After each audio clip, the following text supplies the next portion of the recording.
rocking with the hottest boxing podcast in the land with your host, Coach Malachi Williams. True.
For the thousands in attendance and the millions watching around the world, ladies and gentlemen, let's get ready to rumble!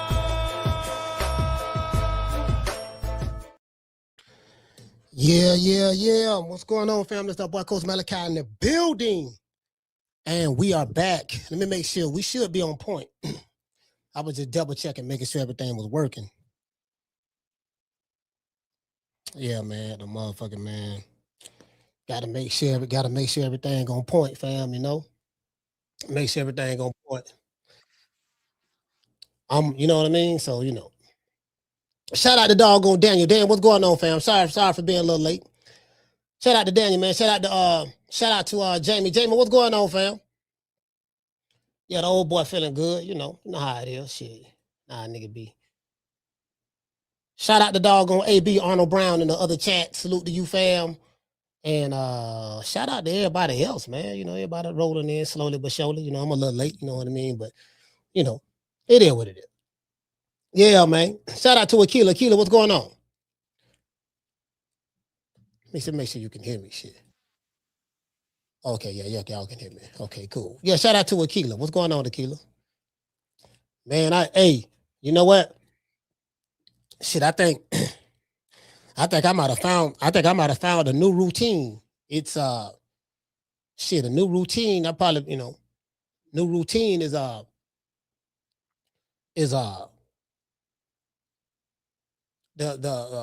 sativa dab, that sativa dab hitting, the one I got. You know what I mean? That bitch hitting right now. You know what I mean? So that right there. And then follow it up, either or, follow it up, or you do, it doesn't matter which order. And you do a half a cone, I use the large cones, right? You got the small one and the large ones. I like the, because you can buy your own cones and then roll your own weed. You know what I mean? So, yeah. Yeah, for sure. You get what I'm saying? Shout out to Jamie. Jamie, what's going on, fam? It is what it is. What's going on? You all right? Yeah, man, everything Gucci. Hold on, let me see can I get the thing on the screen. we got Daniel in this bitch. Got Chris in here. G5 the Bronx. Yeah, man, the boogie down. You know what I mean? They say the boogie down, right? Damn, hold on. I had the wrong phone on me, man. I got this phone on me. I got so much shit. Going on right now in my mind, anyways. Hey, what it say? Jamie say he great. You great? Yeah, for sure, man. It is what it is, man. Man, I've been sitting back. Hey, you know what? Hold on, who is this? He say, Coach, you up there fried off that bag. Yeah, I don't know about no bag, fam. Yeah, I don't know about no bag. I mean, you get what I'm saying? Yeah, my stuff don't come in no bag, fam. Yeah, my stuff come in containers. You know what I mean? When you get when you get your medical, your shit don't come in bags. Your stuff come in like containers. You get what I'm saying? Now, you know what? No, I'll take that back. I know what you're talking about, fam. I know what you're talking about. My bad. I know what you're talking about. Yeah. You talking about like the bag, like you know, like this the company I go to, True Lead, right? It's one of them. Like the bag, yeah. I know. I see what you say. I got you, fam. I got you. Yeah, like the bag. Now they do put it in the bag. Now you right about that. Yeah, you're right, fam. You're right. My bad. You know what I mean? My bad. You right. You right, dog. You right. He said, "Yeah, much love. Shout out to Marcus King. What's going on, fam?" Yeah, he right, man. You know, I'm over here tripping. Hey, I'm over here tripping right now. You know what I mean? You know, shit. Yeah, man.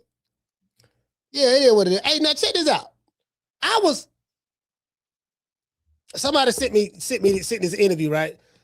It was an old interview. As a matter of fact, it was actually when I was listening to it, I realized, no, this interview had to be before the T.O. fight, because they were talking about the upcoming fight with T.O. and Shakur and all that stuff there. What do you think? And, you know, they were talking about that, right? So I realized it was shot before, but Andre put it out late. See, he was supposed to jump on that. You know what I mean? But it is what it is. It's you know, it's kind of the content kind of slow, I guess, a little bit. You know, I don't know. But you know, the timing of it, he could have put it out. Bam, bam. You know what I mean? So I was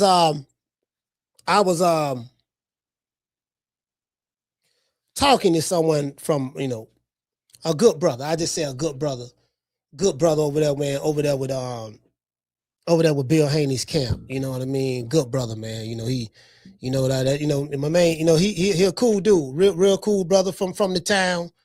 You know what I mean? And me and him talk all the time, you know, on the phone and stuff like that. And real smart brother too, We were talking to shit.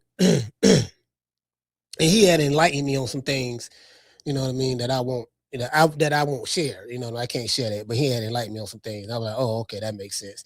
But I remember I said, you know what? When the situation happened with the Tiger Johnson situation, I think that was like the day before the Shakur and Teofimo fight. The day before that, when the situation happened with the Tiger Johnson situation, I was like, man, you know what? Even though Tiger swung and started the first time, the second time, I heard something else. I heard some shit that Dez pulled a swung on Tiger when he walked off the podium where he was at with Eddie Hearn and them, and he had them fired on him. Then they rushed him. You know what I mean? I'm hearing Bill got swung on. I don't know. So I really don't know. I don't know. You know what I mean? I'm hearing different things, conflicting stories, and I wasn't there, and you know, and I didn't see it. So it's kind of like you trying to see what happened and what went on with camera angles, and then you got the YouTube detective. We're gonna slow it down. Okay, here you go right here. Now they're there right here. Now he was running there. Southpaw. Yeah, he was running. See, I caught him right there running. See, you know, but he didn't. You know, but he didn't see when Dev allegedly is supposed to have fired on Tiger Johnson, swung on him. Bam, bam. You know what I mean? He didn't see that. So, you know what I mean? It's a whole lot. It's a whole lot. But hey, you know. But what I was saying was, if you know, there's a appearance of the Haneys being bullies, and what I mean by that is this: we saw what happened with the Brian Norman Senior and Junior situation. Tank. Deebo Dev's trainer. Devin Haney's security guy name is Tank. You get what I'm saying? You know, and you know, because you know he's his name Tank. Now I heard he's from Georgia. He's a Georgia boy. You know what I mean? That's what I heard. Like, and who I heard it from know him. Matter of fact, he know him from Georgia. That's how I know that he's from Georgia. So Dale called him old country boy from Georgia. You know what I mean? You know, cock strong, cock diesel. You know, he cock diesel in Shango shape. You know, Deebo had, you know, and he named him Tank. Look, your name gonna be Tank. Your name gonna be Tank. You see what I'm saying? You know, because you really built like a tank. So your name gonna be Tank. So they say Dev had them found him. He was homeless. I don't know how true this is, but they say Dev security Tank, he was homeless. And Dev was riding down They say he was in Atlanta for something. And he was driving down the street in his Bentley. And he saw this tall, homeless dude eating out the garbage can. Now, I don't know how true that is. I don't know how true that is. So according to sources. Sources say. I can't confirm nor deny it. But they say Dale saw him eating out the garbage can. And, Dale stopped and said, I'm going to help my fellow brother, man, and, help him out. So Dale stopped and helping the homeless, gave him $100 bill. When he gave him $100 bill, he noticed who Dale was. He said, man, you Devin Haney. And Dale was shocked that the security guy knew who he was. Well, he wasn't security at the time. He was a homeless dude digging in the garbage. Yeah, man. Yeah. How you know me? Man, you one of my favorite fighters, man. It's such an honor to meet you, man. And, I'm sorry. I'm living bummy and stuff. I ain't got nothing, man. I ain't smelling too good, man. But, man, it's an honor to meet you. And Dale was so shocked and happy and surprised that, this brother, had recognized who he was. Dale said, you know what? What do you do for a living? You ain't got no job. It's obvious you ain't got no job. He said, look, do you want a job? He said, yeah, man, I do anything. He said, you want to work for me? Yeah, I work for you. Well, I could do security, whatever. And they say that's how the man got the job. True. Now, that's what they say now. Again, I'm not saying it. That's what they say. You see what I'm saying? And what it say? The Prince say, stop. Hey, Prince, I'm telling you what the people told me. You see what I'm saying? That's what I'm telling you what the people say. I ain't say it. They said it. You know what I mean? You know who they is. You know who they is. You know who they is. Yeah, man, they say it, fam. I'm just, hey, Ramon, that's, you know what I'm saying? Now, I can't confirm it. Now, I ain't saying that's what happened. That's what I heard, though,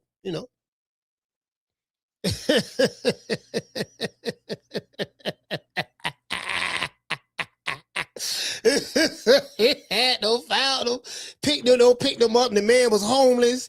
You know what I mean? You know what I mean? And so Deebo, Dale a good dude, man. So the dude pledged his life. He said, man, listen, man, for what you done for me, I promise you, I will not let you down. I will be the best security guard that you have ever had in your life. I promise you that. And we was in the jungle. And in the safari, if we was in the jungle or in the safaris of Africa, I wouldn't allow a mosquito to bite you. If we was at the park during the summertime and there was an ant bed and you accidentally stepped in the ant bed and the ants was getting ready to come out to crawl on your leg and sting you, I would not allow one ant to sting you. True.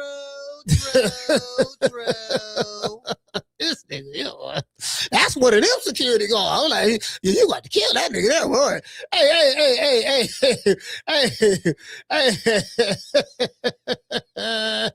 Hey, the Prince. Hey, look here, man. Hey, the Prince. I'm trying to tell you, boy, he ain't the one, boy. He ain't the one, boy. I'm telling you, boy. Listen, they got them goons with them too. Now they got them goons. They had them goons. I confirmed it. I'm telling you, I seen a couple of them. They say, yeah, he got some goons now. Now Deebo got some hitters now. I'm tired of that. That's all I'm saying. I'm just letting you know that, shit ain't gonna be sweet. That's all I'm saying. Take it how you want to take it. It ain't gonna be sweet. That's all I'm saying.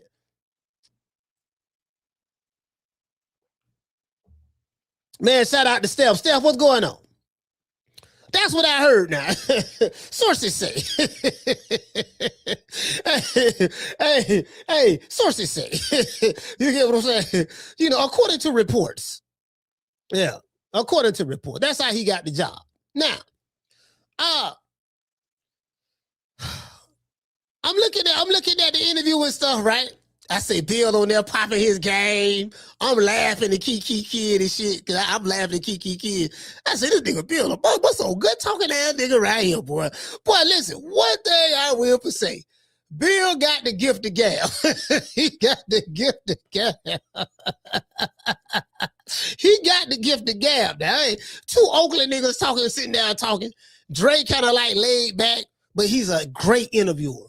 Andre Ward is by far, when it comes to doing interviews right now, In sports, I'm just gonna say in sports. I don't talk about other categories because other categories I don't know. But just in sports, he on the pound for pound list. He on the pound for pound list right now. He's on the pound for pound list. Facts. I don't even think Sergey Kovalev can argue with that. He's on the pound for pound list. He do great interviews. You know what I mean? Great interviews. Hold on, Steph. You sent me a gun emoji.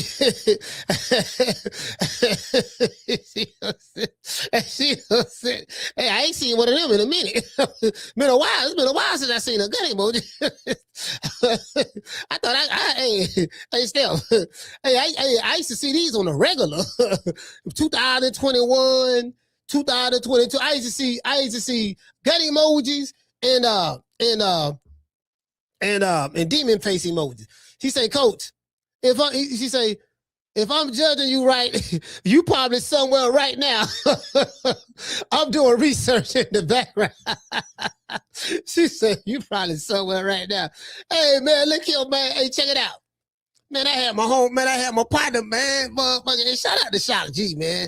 This doggone, he's a hell of a photographer. He sent me a whole bunch of photos. I was at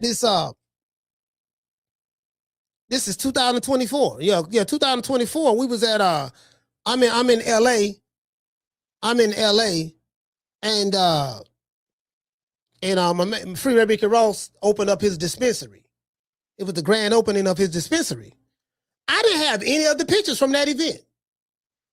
And couldn't find out Bill Haney brother-in-law, so to speak, who was a photographer. He was the photographer that worked that night. And he just sent me all the pictures. He said, man, I ain't even know. I'm looking through my photos and I saw you in there. He didn't know me then. We didn't know each other.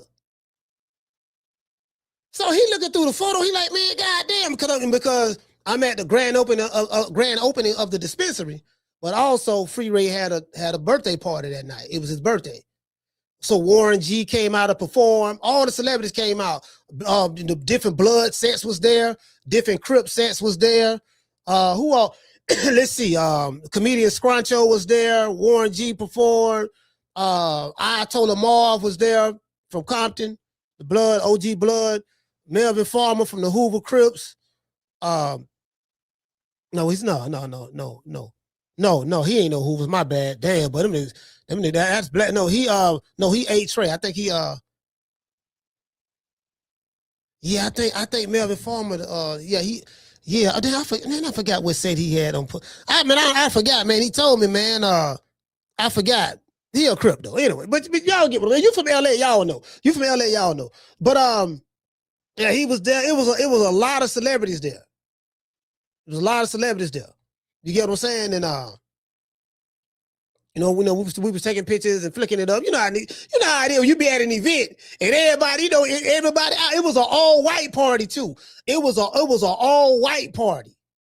So you gonna take some pictures at an all-white party. It's something about all-white parties. Like when you got the I like all-white parties. Yeah, we had no flicked it up, man. It was a lot of honey dips there. Oh, it was a lot of honey dips there, man. And guess what? It wasn't no fighting or nothing. No fighting, none of that. Yeah. Yeah, man. You get what I'm saying? Yeah, no fighting, none of that. Yeah. Yeah. Hey, you know what? Hey, check this out. Hey, all jokes aside, right? Hey, this is some real shit. Check this out. My main man, damn, he locked up right now. My main man from Omaha, Dave, True Grit. So when I first go to Omaha, Nebraska, right, to see Crawford fight David Avenesian, but everybody call him Avocado, but David Avenesian, right? There was a brother who subscribed to this channel. And his name True Gritter. A lot of, if you was around back then, Lisa Bell's in the chat. I remember True Gritter. You know what I mean? Stuff like that, right? So when he found out, so we had no made the friendship because he always watched the show. So we had no connected like that on the show, right? He was like, man, when you come to Omaha, man, hit me up. And I told y'all how I ended up getting press credentials and stuff with Antonio Tarver, me, Antonio Tarver, and stuff like that. So when I get to Omaha, I'm floor seat. I'm ringside. I'm ringside, right? Me, Freeway Ricky Ross, the WBO commissioner, Agent Broner, Tevin Farmer, Mickey Bay,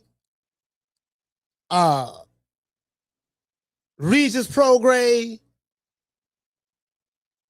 and it was a lot of people there. The shit was sold out. So after the fight, True Gritter was like, "Hey man, coach." So he was in the audience. I'm on the floor.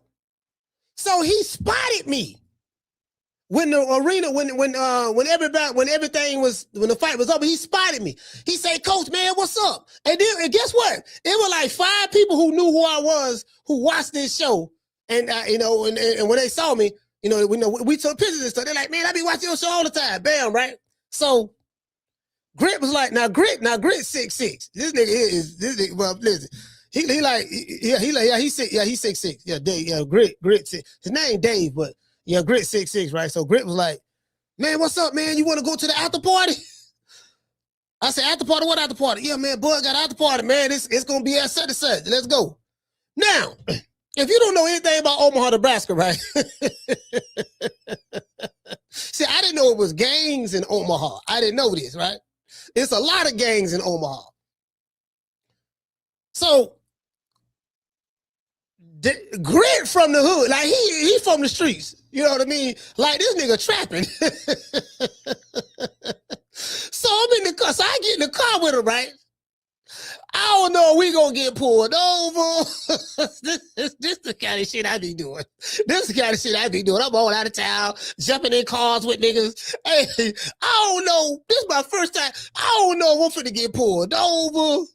I don't know if he got a chopper in the car. I don't know if he finna hold trial in the middle of the street. Nigga driving, them niggas in Omaha drive crazy too. Nigga drive, he's speeding. I'm like, man, what the fuck? So we get to the destination, right? It's me, him, he got his girlfriend with him too, right? So we get to the destination and shit. Coach, don't worry about it. I'm paying for everything. I ain't paying for nothing. She said, "Don't worry about it, coach. I got everything." Nigga pulled out a knot of money like this here. The money looked like it was on steroids. True. Nigga pulled out a knot of money like this here. He said, "Don't even worry about it, coach." They paid to get in and gave the lady a tip. I'm in this, bro. This is a whole, bro, fam. When I say this is a hood spot, I don't know where that spot was at.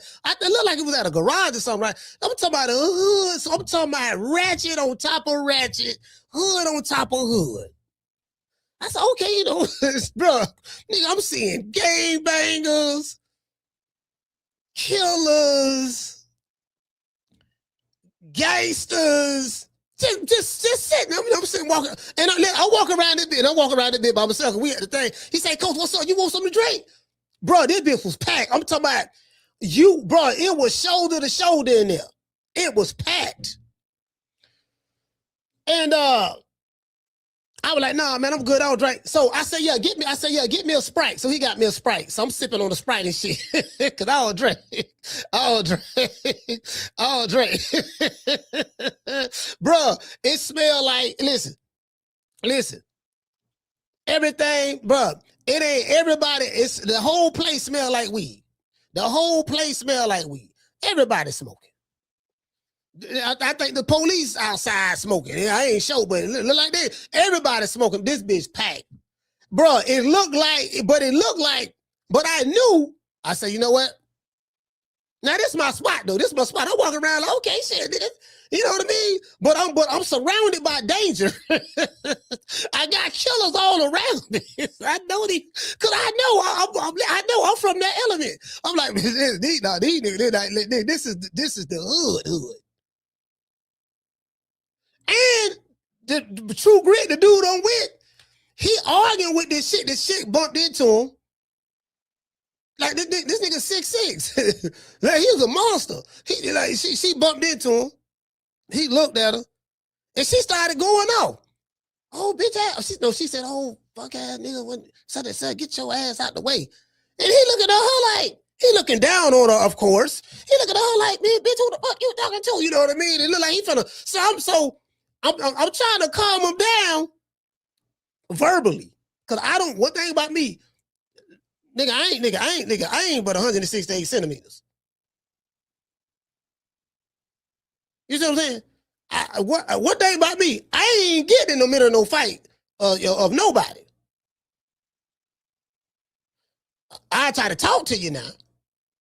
But once it get to the point where I see it so heated and they finna go at each other, I ain't finna be the dude that, man, y'all come on, man, no, don't do that, man, y'all homeboy. I'm like, no, them niggas want to get something off their chest, let them get it off their chest. True.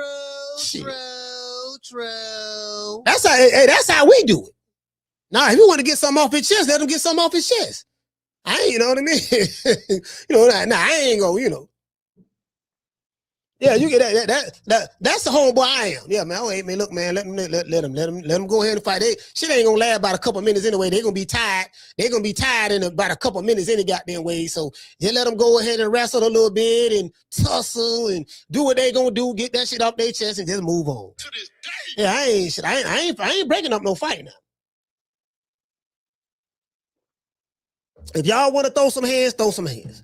Just don't bring the gunplay in it.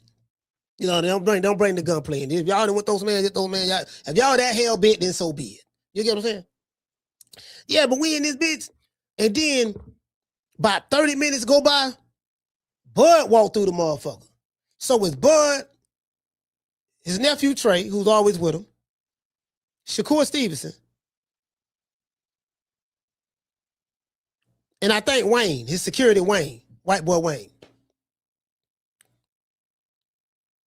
You know, his sister and them, I saw his sister and them was already in there. They had a section and shit. They had a section. Bro, my nigga, this nigga walking around this bitch really with no security. Bro, I'm talking about it's goons and goblins in there. This how this man walking around. Literally, this how he walking around this bitch, bro. Got on the stage, you know, taking pictures. Like, bro, this bitch was shoulder to shoulder.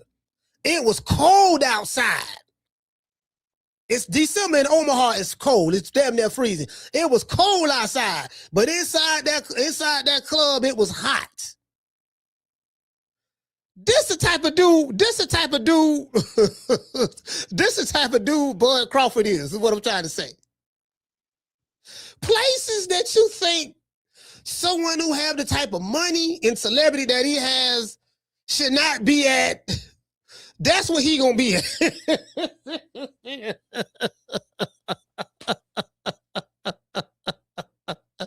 The devil said he get respect. He gonna be there. Where he gonna be at?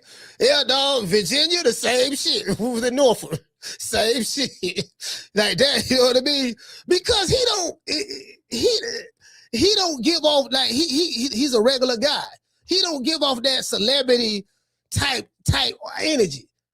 When you're around him, you don't get celebrity. You know he known, he's famous, but he's not a celebrity. If it makes sense. He's famous, you know, but he's not a celebrity. What I mean by that, not a celebrity, I mean a celebrity attitude is what I'm trying to say. Of course, he's a celebrity in the definition of the word, but I'm saying he doesn't have the celebrity attitude or the celebrity mentality. You know, like a sense of entitlement. I'm better than you. You know what I mean? Looking down and pompous. You know, he not like that. Like he's just a regular guy. True. You get what I'm saying? Anyways. Let's get into this goddamn show. Let's get into the show. Anyway, now, Bill Haney tells Andre Ward both Shakur Stevenson and Keyshawn Davis can get it. What will they do? Now,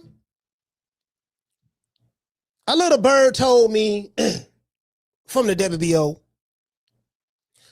that it brings to mind, because I'm starting to see some stuff from Devin Haney fans, and we know the Devin Haney fans, y'all, some of y'all can be very radical. Some of y'all can be very radical, boy. I call y'all Haney maniacs. The Haney maniacs. Boy, the Haney maniacs, boy, y'all, boy, I'm like, damn, where all these motherfuckers coming from? I say, boy, Bill doing a good job, boy. They building an army out there, boy. The Haney maniacs, boy, them motherfuckers finna take over in a minute, man. Yeah, them motherfuckers, man, the Haney maniacs, man. Shit, bro, check this out. How is it possible? When I say this, I'm not talking to every person, but I'm saying for me. How is it possible? Aerosmith fans don't like me. Tank Davis fans don't like me. Shakur Stevenson fans don't like me. Boots Ennis fans don't like me. And Devin Haney fans don't like me. All 5 fan bases say I be hating on their fighter. You get what I'm saying? And I'm like, well, how? So, all right. So all y'all don't like me? You get what I'm saying? You know, and we know the Canelo fans don't like me. The Canelo fans don't like me. Understandably so. I earned that. The Canelo fans don't like me. Ryan Garcia fans don't like me. That's him. That's good. Teofimo, the few fans he do got, they don't like me. Shit, I got about 10 fan bases. I got about 10 fan bases don't like me. True. The only one like me is Terrence Crawford fan.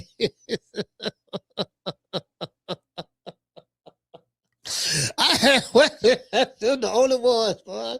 Them the only ones. Them the only ones, dog. I ain't did that. So, all right, so what? This what I want to do. To all of the fan bases that I just mentioned that don't like me, what is it, that Coach Malachi can do to atone for the wrongs that I've done in the past in order to win you guys back over and and bring you back to this side? True.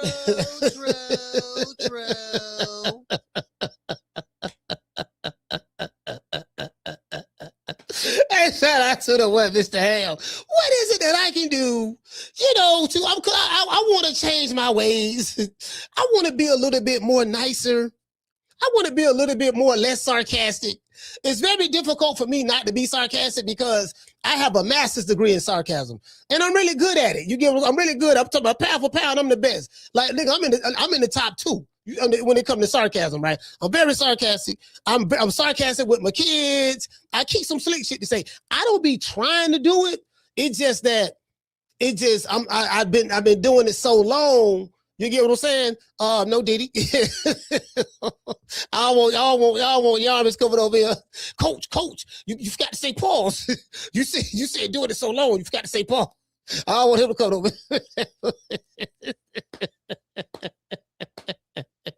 Hey, boy, this shit. boy, this is a good one here, boy. You want to smoke with the old boy Rick James? Yeah, man, this shit, boy. I ain't gonna sit here and lie to you, boy. This shit right here, boy. Hey, I'm just saying. So I'm like, I just realized. I said, I got all these fans. Oh, I forgot about Wilder fans. Wilder fans still mad, and yeah, they mad. They still mad too. So I'm like, man, God damn. I'm trying to get them back. I'm trying to get the Bomb Squad back, but it's just so difficult. This nigga on TV crying, snot coming out his nose. He got whole problems. He talking about Tyson Fury. Gave him PTSD. So, and I'm trying to, it's hard with Wilder. No, it's difficult. It's difficult. I'm trying. It's just, Wilder just, boy, oh Lord have mercy. Yeah, the Charlo fans, the few fans they do have, Jamel Charlo, they don't like me. So I think it's safe to say, a lot of your popular fighters who y'all like a lot, they really don't dig me too tough, and I'm cool with that. True. That means I'm doing my job. That means I'm doing my job. That's what it means. That means I'm doing my job. That's what that means. You get what I'm saying? Yeah, that's what that means. They don't jump out the window though, because they know they're like, yeah, this nigga here battle tested, man. Coach ready, nigga. I got the ski mask right there. I got the stick. What a Pum 3. I got the Pum 3000 around that bitch somewhere. It's close. It's close. What Pum there? Okay. Yeah, it's close. I got the Pum 3000. Shit, they don't play with me. Anyway, in a recent interview with Andre Ward, Bill Haney spoke about his life growing up in the mean streets of Oakland, California, deep East Oakland, doing fed time in prison, FBOP, at 22 years old, and how Devin Haney started boxing. It was very, very touching, me listening to it, It's like listening to a proud father to a son, and he's sitting there, just like, just so proud of him, and, and he sticks his chest out, and, you see Papa Haney, you know how you got Papa Chenko, you got Papa Chenko, you got, you got Papa Bill Haney sitting there, you know what I mean? He rubbing his beard, he's saying alhamdulillah, he got his hair nice and curled up. You get what I'm saying? And he letting everybody know. he letting everybody know, goddamn Devin Haney. Devin Haney is the greatest of all time. It ain't no fighter that came from the womb of another woman that's better than Devin Haney. Devin Haney, he knows all 5 styles of boxing and the other 5 styles that have been banned. You get what I'm saying? So, him, it is what it is, right? So Bill go out his way to do that. In a recent interview with Andre Ward, Bill Haney spoke about all of these things, right? Bill also spoke about what life is like being a father, a trainer, and a manager. Then the topic switched to Shakur Stevenson and Keyshawn Davis. Bill spoke about how their names are on Devin Haney's hit list. You see what I'm saying? See, sources say Deebo Dev got a hit list, right? Like Tommy the Hitman Hearns. He the new Hitman Hearns. He got a hit list. All right, now she had Norman off there. Okay, scratch Norman off that list.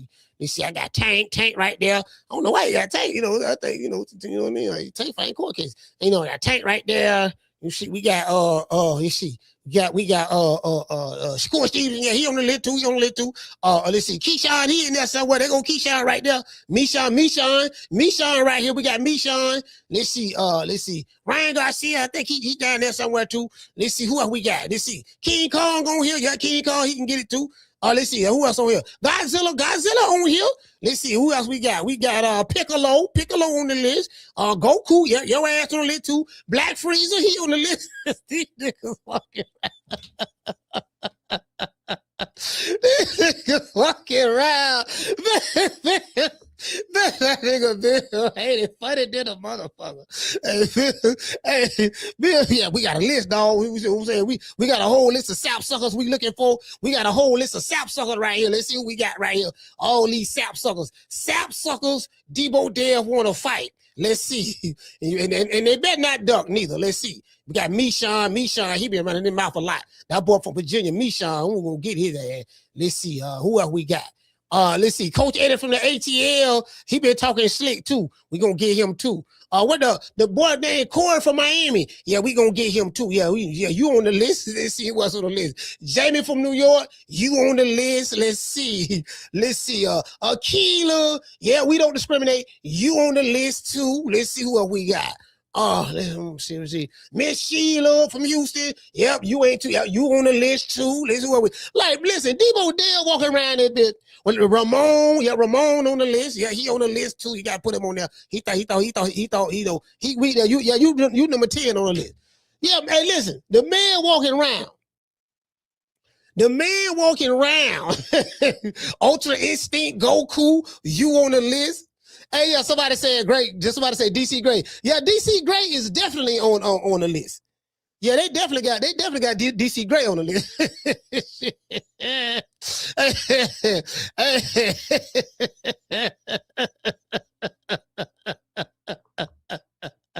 Yeah, got my dog Gray on that. Shit, Gray got me. Shit, Gray got a list too. Shit, Gray got a list. Hey, shout out to William. William, what's up, fam? Yeah, Gray got a list too. Motherfucker. Hey, shit, you know Gray got a list.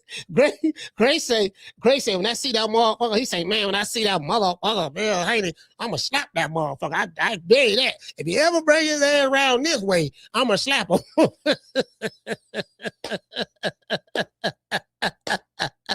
Gray got Bill on the list. Gray got a list and it got one name on it. Bill Haney.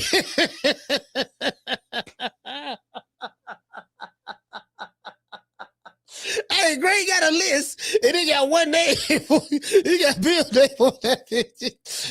Motherfucker. You ugly wide nose, nappy hair. Dirty beard looking bitch.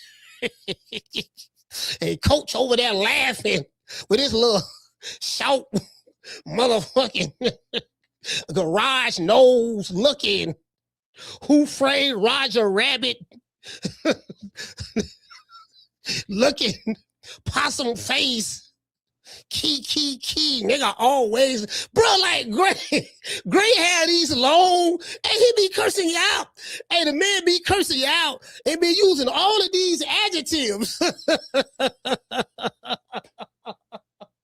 He be using all of these descriptive words before he, I said, yeah, what is it? What's this? Boy, that's them DC niggas a motherfucker, boy. That's some DC niggas, man. Those some DC niggas crazy, bro. they crazy for real, bro, for real. Hey, I'm gonna tell you, if I see two DC niggas together, I'm going the other way.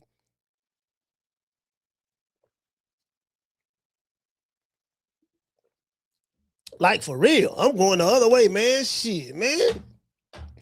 Yeah, man. Hey, anyway, I told y'all, Gray tried to shake me down, man. Nigga tried to shake me down. I want to send him a couple of dollars, but I'm like, that shit might be interpreted the wrong way. Now that I think about it, niggas gonna be thinking they put down. Y'all put down on that nigga, dog. I made him cough up. You know how we do it. We gonna put yeast on it. You can give a dude $100, he gonna make it look like you gave him 1,000. Yeah, I told that whole ass, yeah, nigga, you want to come to DC? If you want to come to DC, nigga, you got to pay up. Run me my money. You get what I'm saying? Run me my money. You got to pay up. You know what I mean? I ain't gonna let nobody fuck with you, nigga. Just send me that. Hey, girl, you 72, man. If I wanted some security, I think I could do better than getting with you. I think I could do a little bit better. You know what I mean? Great. You get what I'm saying? Like, God damn, you kind of expensive to be 72. Like how you gonna protect me?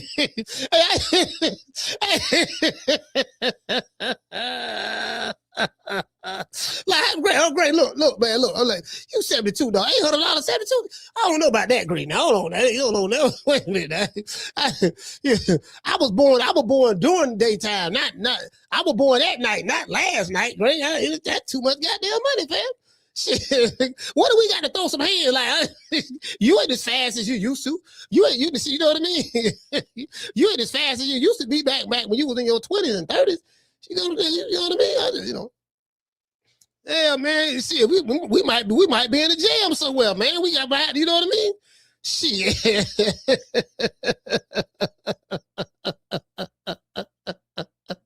We might be in the jail. We might have to get up out of there or something. You get what I'm saying? I need all hands on deck. You know what I mean? I'm gonna be in a local hood near you. Hey, I'm gonna be in a local hood near you now. I ain't gonna lie. Shit. Hey, but yeah, hey. Hey, I'm telling y'all, these dudes, I'm telling you, these niggas ain't going in the spots I be at. They ain't going. They ain't finna go over there. They gonna be too scared. They gonna be like, yeah, the niggas ain't built like they ain't built like that. Anyway, yeah, man. It is what it is. Shout out to Willie, man. Willie, what going on, fam? Hey, the Prince said, you best believe, Greg, he was just a facts. Hey, you know what? Hey, the Prince, he probably got a 38 too. Listen, he got a 6-shooter. He got a 6-shooter. He got a 38. I'm sure he got a 38. He got a long barrel. He probably got a long barrel 38. He either got a snub nose 38. He either got a snub nose or he got a long barrel 350 cell, 350 cell mag. Chrome and black, 350 cell. He got a revolver now. He definitely got a revolver. He got one of them. He got one of them old Clint Eastwoods. Motherfucker reach down like that there. You know you had that fire in your waistband, and you reach down like that there. That long barrel 357. He's still pulling up. The barrel about that long. He got one of them.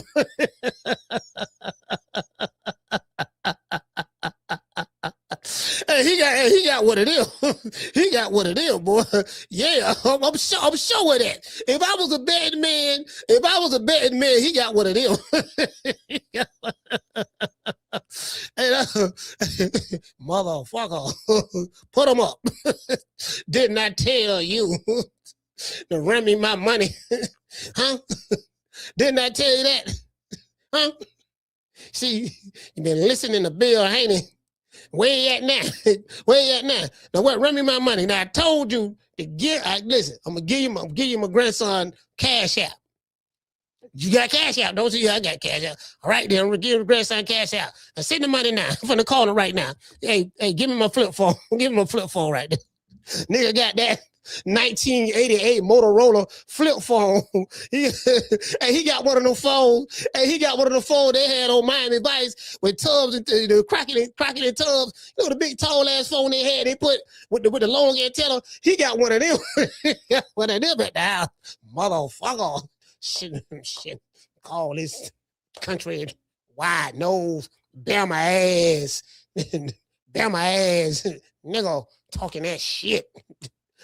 Nigga, fuck Bill. I don't give a fuck about no Bill Haney. Fuck Bill Haney. You know, telling nigga coach always kissing this nigga ass. Let the nigga say anything. See what I'm saying? He better not answer this goddamn phone. He answer this phone telling you, boy, I got something to tell this nigga.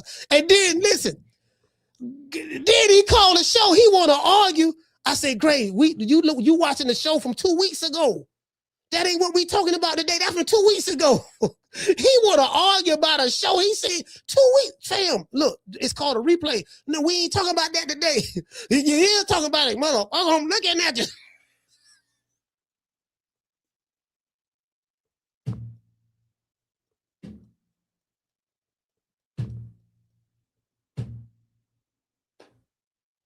We argue about a show from 2 weeks ago. We don't forget all about that show, man. I forgot 2 weeks ago he going up for some shit. Hey, I said that in the 80s, right? I said that in 89, fam. Well, you know, I said that in 92, fam. You know, yeah, man. You talking about 92? Hey, no, I said that back then, fam. And you can't listen, and you can't tell him he ain't wrong. See, that's one thing about old people, right?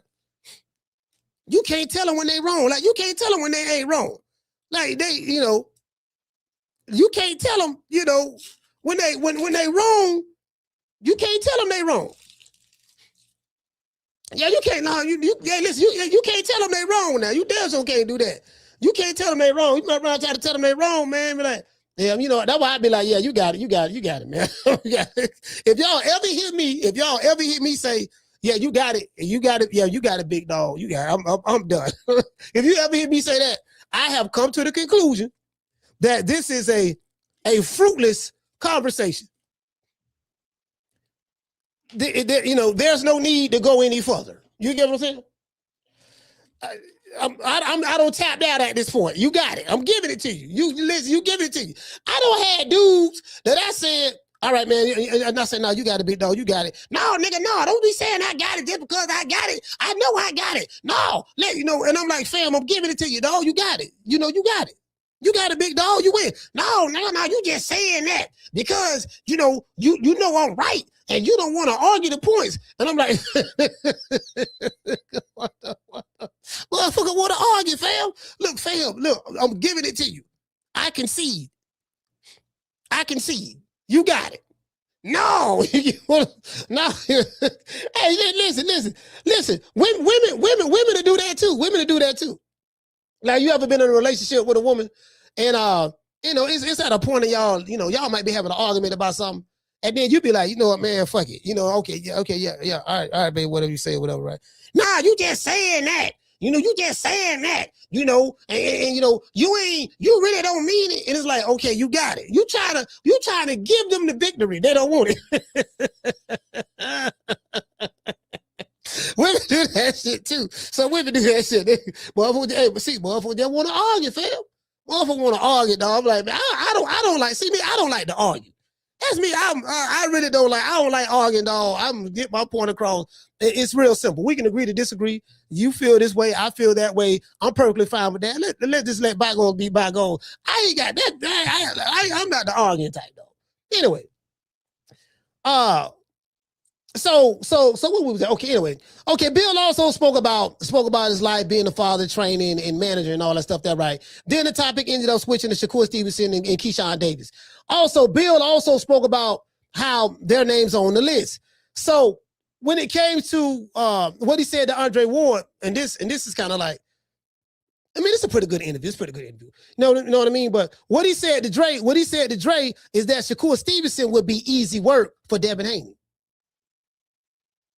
I'm like, okay, well, Bill Haney, hold on. I'm like, well, I mean, that's Bill Haney's entitled to his opinion, and that's how he feel. Of course, Devin Haney and Shakur Stevenson, I would say their base styles are very similar. Counterpunchers, defense first. Both of them have dominant jabs. I would say Shakur is faster and quicker than Devin. I would definitely say that. Yeah, he's faster and quicker. Those twitch muscles. He has those twitch muscles. That motherfucker got cat-like reflexes. Devin Haney's fast, but he don't have cat-like reflexes. Me personally, I disagree with Bill on that. I don't think, you know what I mean? I figured they will probably try to use the long jab, you know what I mean? Stabs to the body and keep the distance with the jab, you know what I mean? I'm pretty sure that's what he's going to try. I don't know if that'll work with Shakur. You know what I mean? So, but I don't know. You know what I mean? Bill Haney is a hell of a matchmaker. He said they'll beat Shakur Stevenson. They'll make it a little easier than they did with Lomachenko.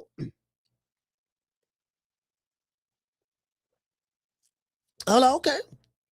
All right, well, who am I to question the trainer? He's the former trainer of the year. He's former trainer of the year, so he might see something. You know what I mean? He said it'll be easy work. Now, personally, I don't know about all that myself. You know what I mean? But what is Bill supposed to say? That's his son. He probably, he probably say his son will whoop Godzilla. You know what I mean? So I get it. When I look at the pro-Devin Haney channels, the posts. Talking about the posts on Twitter and X, right? It's a bunch of them on X. On X, it's a bunch of them. When I look at a lot of the posts online, Deebo Devin Haney fans feel that Keyshawn Davis and Shakur Stevenson are scared to death of Deebo Devin Haney, and they really don't want to fight. Some Devin Haney fans even use the term clout chasing when it comes to Shakur and Keyshawn. And I thought they were kind of tripping at first. I'm not gonna lie. I thought I'm looking on Twitter or on X, the application formerly known as Twitter. I said, man, these goddamn Haney maniacs now, they just getting outrageous right now. Cause they online, they heavy now. Like Deebo Devin Haney fan base, I don't know if it's growing or they got more. I don't know if they bots or whatever. I don't know. All I'm saying is he got his fan base right now, boy. I'm talking about they getting to. Y'all remember Deontay Wilder? Y'all remember who was around when Deontay Wilder was the king on the throne? Who was around that time? Y'all remember how his fans was? Deebo Devin Haney fans get like that. Yeah. Get like that. I say, damn, they bullying this. Hey, they try to bully you online now. They come around flexing. Yeah, nigga, we represent for Deebo. Deebo, I'm like, okay. I'm like, oh, yeah, they ain't fan. Hey, what are you supposed to do? Motherfuckers flexing and shit. Bill Haney don't got them jumping cables on the board. Hey, shout out to the boxing dog. Hey, shout out to you, fam. Yeah, man, Deebo, man. And guess what? And the reason why they think that Keyshawn Davis and them is pump faking, the WBO released a post saying that Keyshawn Davis have not declared that he has officially moving on from the 140-pound division and he's moving up to the 147-pound division. He have not let the WBO know what his plans or intentions were. So, if that is the case, then that does add credence to Devin Haney, the Haney Maniacs, the Haney Maniacs' belief that these guys, Shakur Stevenson, because Shakur said that he'll fight Devin, but it'll have to be at a catch weight and a rehydration clause. Bam, so he automatically disqualified himself right there. Bam. So that's clout chasing. That's what the Haney Maniacs are saying, right? Haney Maniacs. And then Keyshawn, we know he don't jump down. He got the viral video. He in LA, in South Central, right where Craig and Smokey shot Friday at, right on the porch, right on the same street Deebo rolled down to pat everybody's pockets. He went there and said, "What Deebo at?" And I'm Craig and all this stuff there. And everybody got excited, including myself, got the Holy Ghost. We was doing the butterfly, the cabbage plants, you know what I mean? The Pee Wee Herman. We were doing the Pee Wee, you know what I mean? We were doing the Pee Wee Herman. We were doing the Pac-Man, the Donkey Kong, the baseball bat, the WAP, you know what I mean? The prep, you know what I mean? The Tootsie Roll. We were doing all of that. Only to come to find out that this man have not moved up. He hasn't declared that he was moving up yet. I mean, so maybe we got to give him some time. Maybe we'll give him some time. We'll do that. But if you're going to call a man out, you very well see what he should have did. Now that I know, now that new information has been introduced to the story, what he should have did was once he did all of that on the porch and stuff, Sandy Craig, he's supposed to say, right now, I am officially declaring that I am moving up to 147 to challenge so-called Deebo Devin Haney. Because I'm looking for him. He could have did that right there, had the whole stunt, had the WBO president on the phone or whatever. Like he could have, now that I think about it, there's a lot more that he could have done with that. Now, he still can do that. So, I'm just throwing it out there. But I do understand, I do feel their pain. I do. You get what I'm saying? And some Haney fans even use the term, as I say, clout chasing, right? Let's look at the interview to see what some of the people have to say. Today's show, this show right here, is sponsored by my sponsor, Foster's Barbershop. If you're in the city of Tampa, download the app Booksy. That's BOOKSY. Foster's Barbershop is located at 1923 West Main Street, West Tampa, Florida, 33607. Let them know that Coach Malachi sent you, and you will receive a 10% discount. Let's give our sponsor, Foster, a round of applause. Yeah.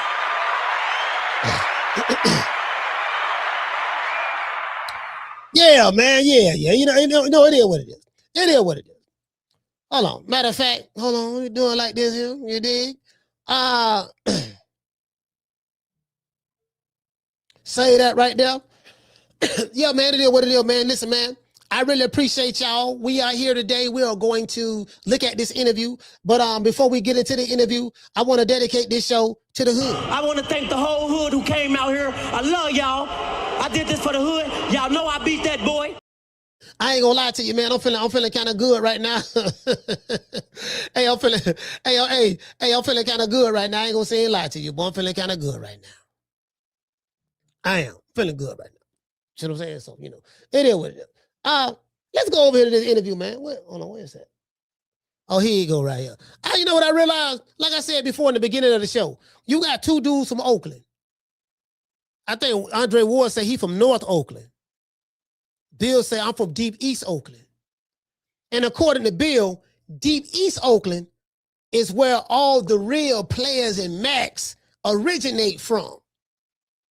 I haven't really heard anybody say much about North Oakland. Haven't heard anybody say much about West Oakland. I haven't heard anybody say much about the southern part of Oakland. But I've always heard about East Oakland. I wonder why. True. I wonder why. You get what I'm saying? I wonder why. Why, you know what I mean? Like, why, you know, why? I don't hear nothing from nobody else. You get what I'm saying? Hey, what it say? School don't say that Haney Maniacs make fans of Dev dislike him. He said that Haney Maniacs. Hey, boy, the Haney.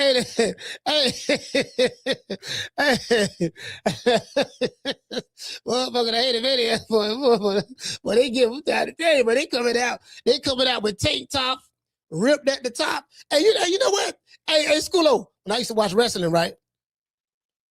I used to always wonder, man, Hulk Hogan could you know, Hulk Hogan was huge. Hulk Hogan was huge in the 80s. What I mean by that is, I mean, from a popularity standpoint, very influential amongst young kids. So, you know, my mother used to buy me some Flintstone vitamins.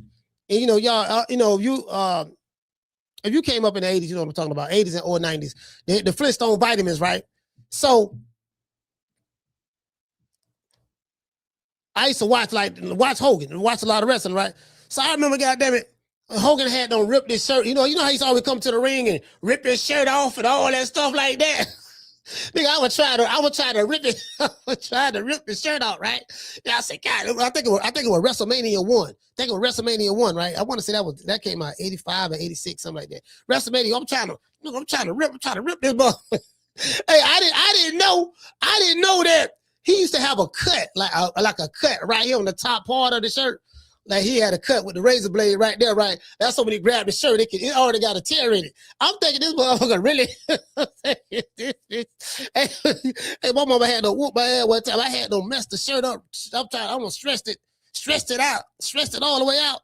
Man, my mama had whooped my ass. My mama said, boy, I had a Fruit of the Loom t-shirt on. I was trying to rip it because I'm watching them. I'm eating all the Flintstone vitamins. I'm popping 3 and 4 at a time, and I'm doing push-ups, and I'm trying to rip my shirt off.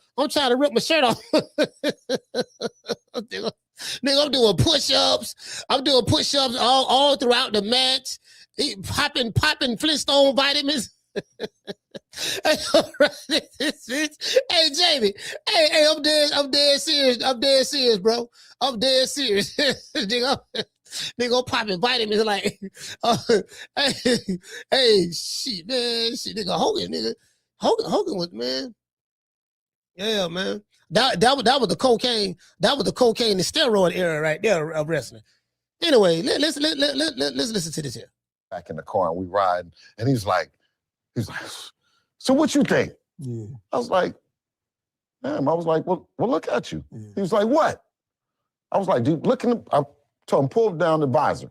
He pulled down the visor. I said, are you lumped up? Are you marked up? He's no. I said, are you tired? He says, no. I said, well, you didn't leave it in the ring. Wow. Ain't nobody to be mad at but you. Hey, so 2 light-skinned brothers, hold on. 2 light-skinned brothers from the town. Yo, wait a minute. Oh, bro, listen, brother, is this a coincidence? 2 light-skinned brothers from the town doing an interview together. Lord have mercy. Mm-hmm. You know. So back to the Shakur thing, man. You is it peace or is it still up? Because y'all around the same weight class. And I don't mean personally. I'm saying competitively on a boxing level. Well, of course. I mean, it's always up. You know what I mean? So you retire. We put him on the list. You know what I'm saying? He knows what being on the list means. It's up because He's not going to put Keyshawn on the list. Bill said we put him on the list. He said so casual too. Yeah, see, we put him on the list. See, tell our nigga the Boxing Don, he on the list. King Kong, he on the list. Goku, he on the list. Let's see, Steph on the list too. Yeah, right. Let's see what we got. Let's see, Piccolo, he on the list. Now let's say Wiz, he on the list. Let's see what we got. Lord Barris, he on the list. Shit. Ultra Instinct Goku on the list. Let's see, Big Bird, him and Mr. Snuffleupagus, he on the list too. You know what I'm saying? Like, bro, like the man walking around, bro. This what makes this so funny. And then you add in, you know, they roughing mofos up at press conferences, you know, they rough the Normans up, you know. I'm just saying, this is the perception. They don't rough the Normans up. Tiger Johnson don't got stomped out. You get what I'm saying? And it's like the Haneys is like the reputation, the Deebo thing, like, damn, you know what? They like the villains. They like the villains of boxing, fam. They like the villains right now. Keyshawn's not going to put him on the list because they're friends, right? It's not up. With us. Dev and Shakur was friends too at one point. But that's not. It's always up. You in boxing, we're in around the same division. You know what I mean? And that's never changed. You know what I mean? Of course, outside the ring, right? We see Core, we dap him up. You know what I'm saying? And all the stuff. You know, no, of course, it's all business.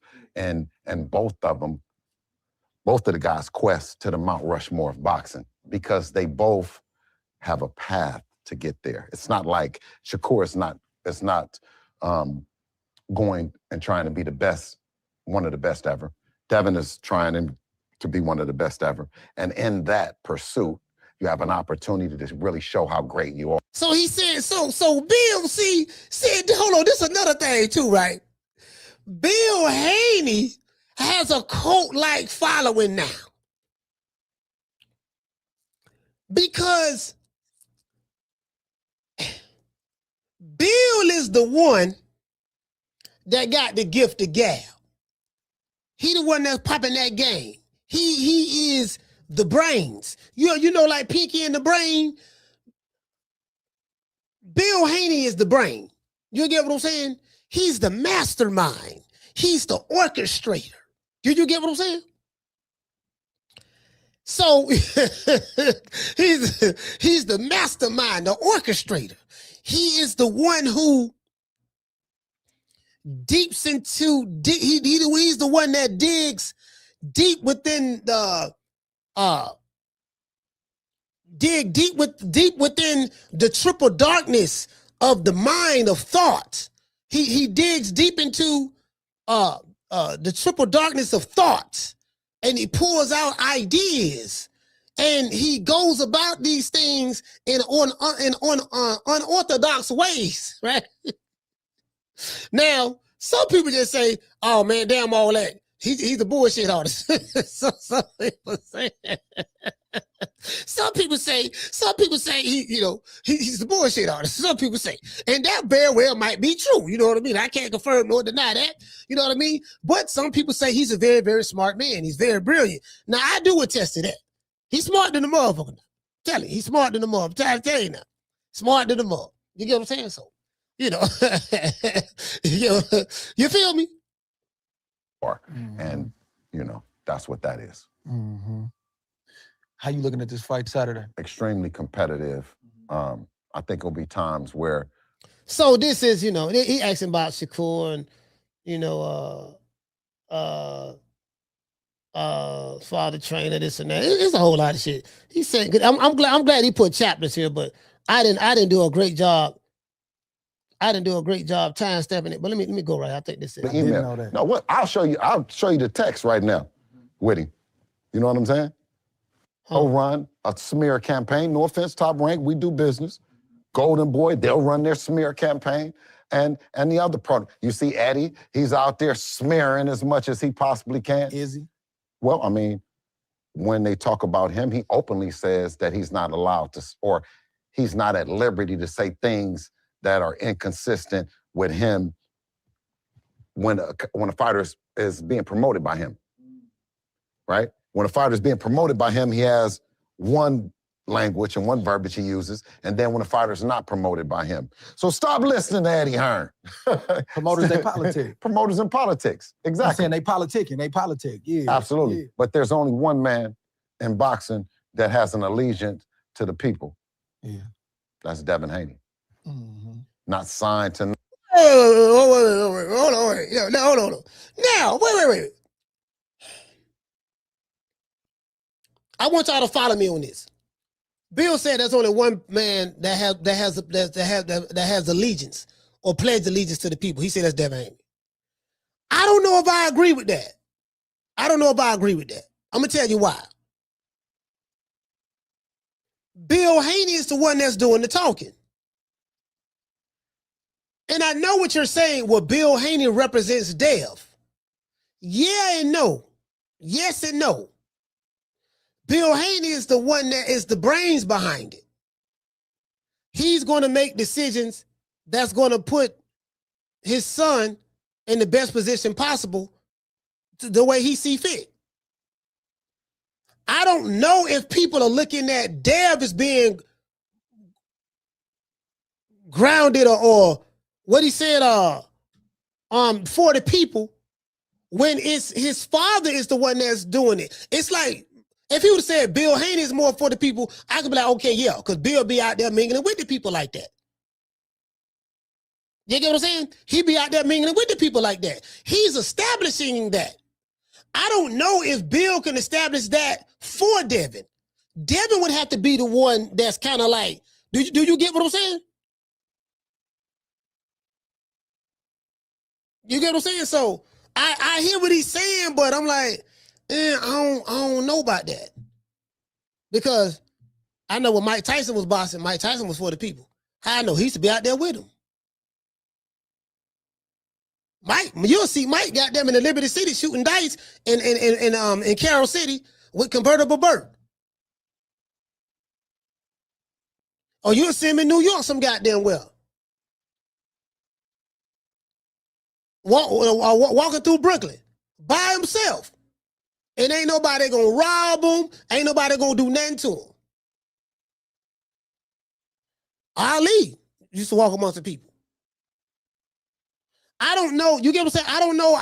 Bill, now I would probably say more Bill. Now Bill Haney walks amongst the people. I would probably say more Bill Haney than anything. I'm just saying me. You get what I'm saying? But anyways. Not anyone, right? When the check comes, it goes to him. It don't go to no promoter. It don't go to no manager. It goes to Devin Haney. He talks to Turkey. He talks to Dr. Rakan, right? And he already let him know. There's the list. While others, they hide behind the promoter. They say, well, the promoter is talking, or they say the manager is talking, or they say this, or they say that, the lawyer or whatever.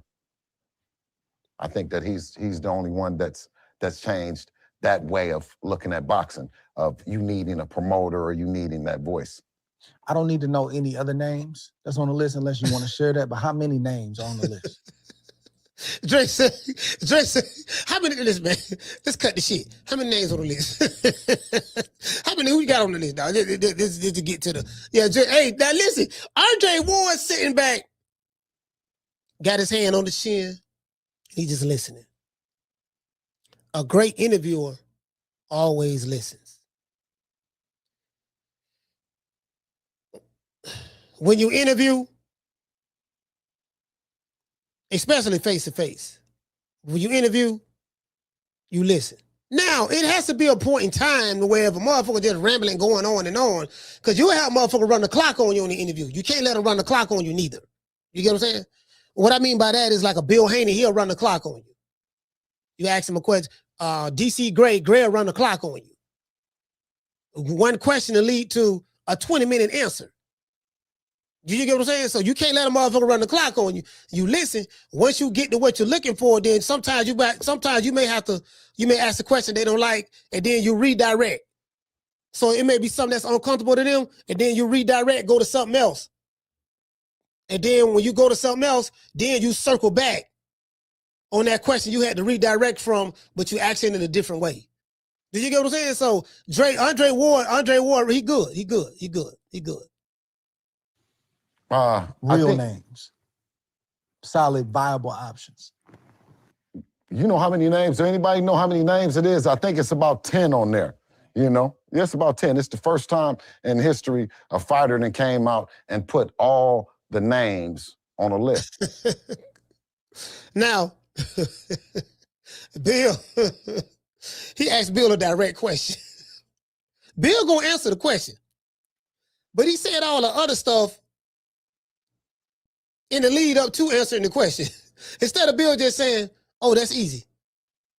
Big Bird, Snuffleupagus, the Cookie Monster, Bert and Ernie, Count Dracula, Winnie the Pooh,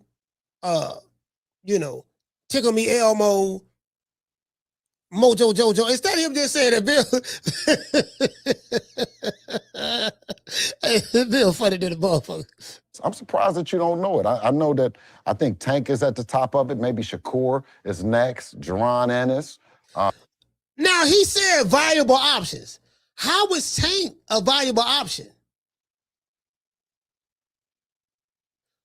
Like, I don't get that. I really don't get that. How? That man ain't fighting nobody. Like, he ain't fighting Shakur. He ain't moving up to fight Devin Haney. He ain't doing none of that. We all know that. So, like, how you got Tank name on there? Hey. I think Connor Ben might be on there towards the bottom. You know what I mean? Because he was at 68 with Eubank. Ryan Garcia is number 10. You know what I mean? Because we need to, he needs to get himself together a little bit. You know what I mean? I know Brian Norman was on there. Keyshawn Davis. Your man Keyshawn Davis is on there too. He can get it too. Like right now? Man, listen, I go on my email. He'd be playing though. No, he'd be playing. I've texted. He didn't even have to. No. Keyshawn, you didn't have to fight this guy that you fighting right now. You could be fighting Devin next. Now, I want y'all to take into mind, this interview was done prior to the Teofimo Lopez fight. So just take that into consideration. Right. Yeah. You know that, right? I'll show the email. Didn't know that. No, what? I'll show you the text right now with him. You know what I'm saying? Because with our game, it's DTC, man, direct to consumer, man. You dig? Yeah, that's a marketing term, direct to consumer. No, we go into DMs. That's right there. Yeah. I mean, come on, man. If you really wanted to fight Devin, you would call Dre. That's the big homie. Mm-hmm. Man, Dre phone is quiet as a mother right now. You don't think they want it? Man, you ain't heard it, Dre. You ain't heard nobody. Hey, you see how smooth? Listen, this nigga Andre Ward smooth. So he said, you don't think they want it? And then he got, cause Bill Haney, you don't winding him up now. Like Dre, Andre Ward. I told you I went to media school, right? So listen, Andre Ward, he has a seductive way of speaking. When I say seductive, I don't mean in a sexual way. I don't want nobody mind going in the gutter. He has a way, it's like little subtle things. It's tonality, it's pitch, it's deliverance, it's listening, feeding off of what the interviewee is saying. Because a lot of time when I do interviews, I really don't have any notes written down. The reason why I don't is because you should have notes. You should have questions. I may have bullet point questions I want to ask, but a lot of times it's like I go where the interview takes me to. Do you get what I'm saying? I go where the interview takes me to, if that makes sense. So But everybody got their own different style. But it's how we, you know, you don't think they want it. That motherfucker. Nigga think he's slick. But it's some slick shit, is what I'm trying to say. The nigga doing some slick shit. That's all I'm saying.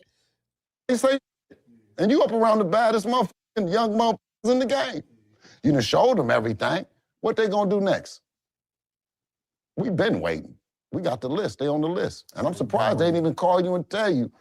What kind of young motherfuckers don't come not tell the big homie they on the list. They on the hit list. These across town got their name and all this on the thing and talking about if it's up or not. Ain't nobody did Dre like that ever. Put him on no motherfucking list. You dig? You put Dre's name on the list right now, he coming to see you. You dig? So that's how disrespectful we is with this boxing. Cold list. Cold guy. Cold guy. Yeah. Take me to the you know, Dev won his belt 2019. This thing. Hey, hold on. I'll go over here. Hold on. Let's go over here. I'll go over here. I'll go over here. Hold on. Is it here? Wait a minute. Hold on. I got to pull it up. And then I go over here. I think he said it right here, too. Keyshawn Davis is on there, too.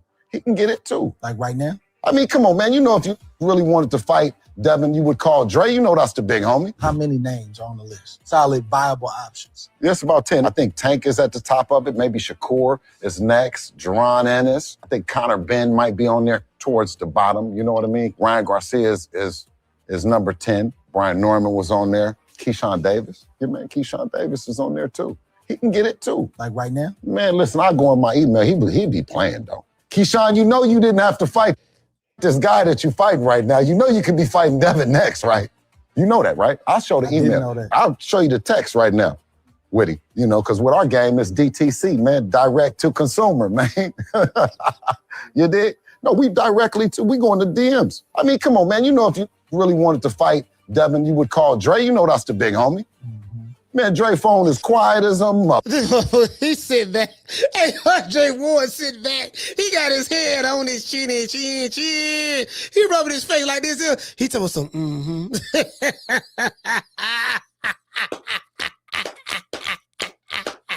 I know that look, dog. I know that look, fam. He sitting there looking at that bill like a chicken hope. Sit back, look at that bill like a chicken hope. And you know how you hey, shout out to Yarmouth. Hey, shout out to Yarmouth. Hey, you know how you see a jive turkey? Yeah, you know. Hey, you know how you see an old jive turkey, but sitting over there. Hey, but he don't know that you know he a jive turkey. He don't know that you peeping the game. You just sitting over there looking like, look at this old jive turkey over here. He think he hot shit. Hey, that's what my mama used to say. My mama used to say that shit. She say, look at this old, she'll say sapsucker though. She look at this old sapsucker over here. He think he hot shit. What does that mean for all you jitterbugs? That mean that's somebody who think too high of themselves. Somebody who think too highly of themselves. Yeah. This nigga think he hot shit. He don't bought him a brand new pair of shoes, and you know what I mean. Got a new outfit. Now you can't tell him nothing. He think he's sporty. True. Yeah. True. Hey, you know how you be young, you come out there with a new outfit or some shit. You got an old hating ass cousin. I had a cousin, man. She passed away, man. R.I.P. to Yoli, man. Look at that. She used to be hating. I talk about something. Look at that. You got that old new outfit on and shit.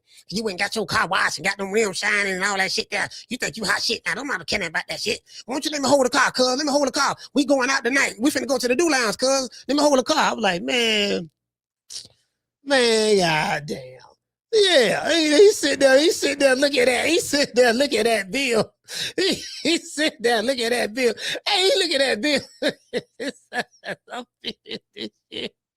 Hey, look at that bill. Hey, look at that bill like this. Hey, who was you, pimp? Hey, what the fuck? What the Get your fuck? motherfucker. Hey, that nigga squeezing me. Hey, Get player. that freak Hey, ass player. nigga up You out ain't me, hear my bro. nigga say What back the fuck up, dude?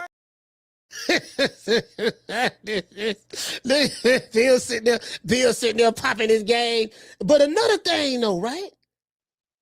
I ain't know Keyshawn didn't like, if he haven't officially moved up, let me pull up on X. If he haven't officially moved up, then it do, it can be looked upon as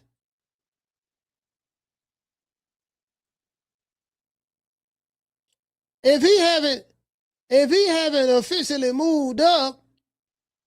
I see Oscar De La Hoya made a clap back.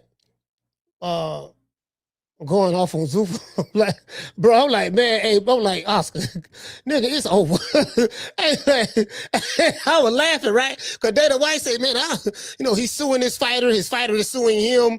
He say, man, look, man, he going down with the ship. The ship sinking, and he's still talking shit. It's obvious it's over with. It was like, the ship sinking. Yeah. Yeah, Dana White, we care nothing about you. You mean boxing no good. You're terrible. You're a terrible promoter. Look at you. You do garbage shows. Who cares that you got billions of dollars from Paramount and you got a great network? Who cares if you got a whole lot of money and you're gonna keep doing stuff consistently and all this stuff that is gonna take that? Who cares? Nobody, bro, like, fam, I'm like, you the last nigga that should be talking, fam. You ain't got no financial backing. You owe motherfuckers in California. You owe the landlord $23 million on back rent. You ain't paid in LA. You talk about, yeah, Dana White got his fighter suing him. They suing him on the UFC. Well, goddamn it, your fighter suing you. The same shit you talking about that going on with Dana. Fam, look at you, fam. So I'm like, my nigga. To this day. He talking like he talking like it's better over there. I'm like, fam, my nigga, he got a lot of money backing him now, dog. You on the other hand, you know what I mean? Shit, and you getting sued by your fighter. Two Mexican Americans suing each other. Shout out to Mr. Tomato Can. Your fighter suing you to get out of the contract. You countersue your fighter. And the manager talking about they're trying to do backdoor deals behind your back. Oscar on that scuttlebutter again. That's how you lost your fighters to Al Haymon the last time. You was on that scuttlebutter. And it looked like he back on it again. Again, allegedly. I don't know. He might be back on that scuttlebutter. You can tell. This how you know when somebody on scuttlebutter. When their behavior is erratic. When they display, see, that's one telltale trait of someone that's snorting that raw. That's what we used to call it back in the day. He on that raw. Anybody that's snorting raw, snorting powder, or not powder, we said Florida, powder, snorting powder, or on that scuttlebutter, all of them act the same way. If they go to acting sporadic and you see what I'm saying? And when they go to they'll go to, you get what I'm saying? And all of them act the same way. I know. Trust me. I know from experience. I had motherfuckers come to my apartment, keep a nigga up all night long. And if you're selling powder, you ain't gonna get no sleep. I'm telling you that right now. If there's a powder man right now that might be listening to this podcast, he can be like, boy, yep, coach know what he talking about, boy. He know what he talking about. True. Well, I had motherfuckers in that. I'm talking about, bud, listen, till the sun come back up. You ain't gonna see him no more during the day. But when it get towards the evening time, we talking about 8 o'clock, 9 o'clock. Then, they get a little something like a little 8-ball or whatever, hold them over a little bit, right? Then at night, everybody get ready to go to the club.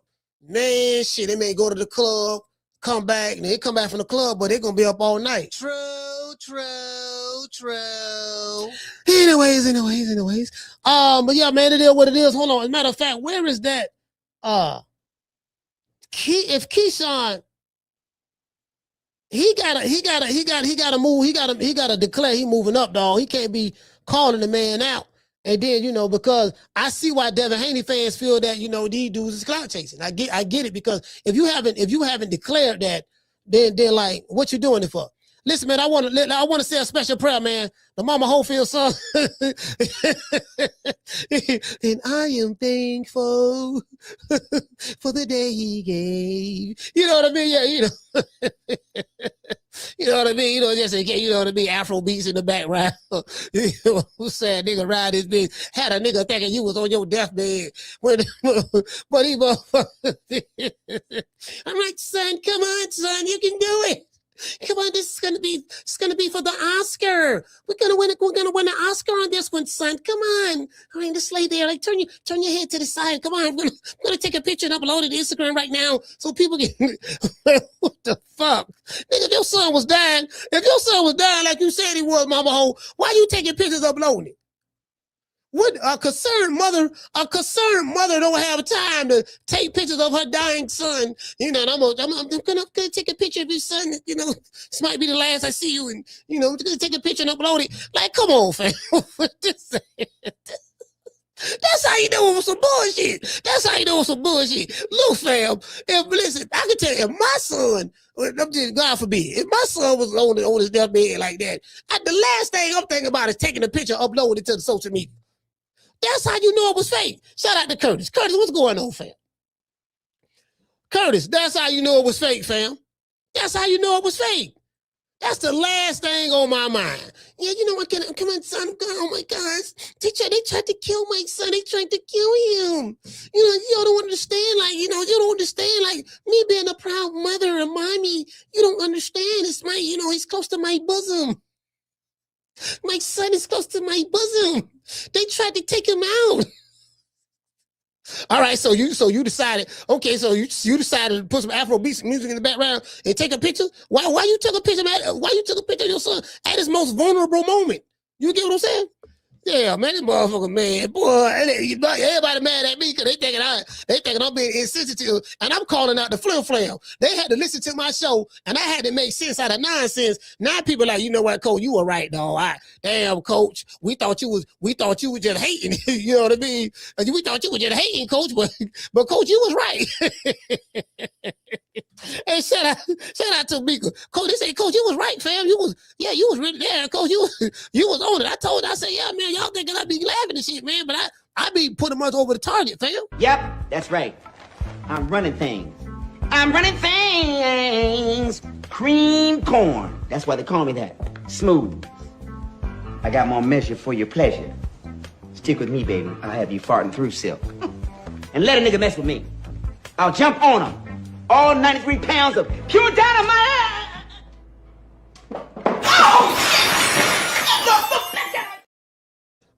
Yeah, man, you get what I'm saying? So, I mean, you know, he gonna have to do something, fam. Yeah, he gonna have to do something, man. Keyshawn got to do something, man. Like, you know, he gonna have to, you know, he gonna have to move up. And, like, really, if he really gonna do this shit, you know, it is what it is. He gonna have to move up and really just do it, you know? Because me personally, I want to see the fight. I damn sure want to see the fight. You get what I'm saying? And another thing, too, man, I'm finna drop the phone lines. Let's see a special prayer, man. Let's see a special prayer to Deontay Wilder, too, man. Shout out to Wilder, man. Let's see a special prayer for him. And I want you to hold on to God's unchanging hand, because he helped Joshua fight the battle of Jericho. Yes. He helped Daniel get out the lion's den. He helped Gilligan get off the island. Lord. Yeah, I want to say a special prayer, man, for him, you know? Don't ever forget, when I found you, you was strung out on coke. When I found you, you was like a big house, contemplating about killing yourself. So don't you ever forget who brought you to Big Time Box. I drugged you back. I brought you back. I provided food and put food on your table for your family to eat. And I'm doing it for the second time. So don't you ever forget that. Yeah, you know. He regret that shit now, though. But when you go back and look at that video, he really regretted that. Like, he regret that he ever brought Tyson Fury back to big time boxing. Because now he is the source of his PTSD right there. You know what I mean? He's the source of it. You get what I'm saying? So, you know, it is what it is, man. Shout out to the face of boxing. Hey. Yeah. Ooh, that look good.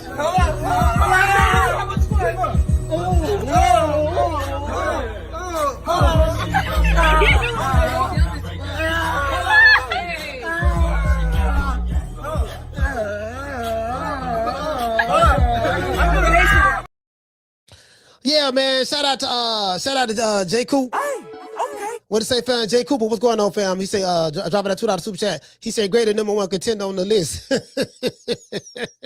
Hey, shout out to Hoodie Mike. Dropping that quarter over. Bam, dub on your boy. Hey, Leroy. Super chat received. Playtime's over, boy. He said, had me crying at work yesterday, hearing the Wilder video. He said he needs a PR person. Yeah, man. I ain't gonna lie, y'all.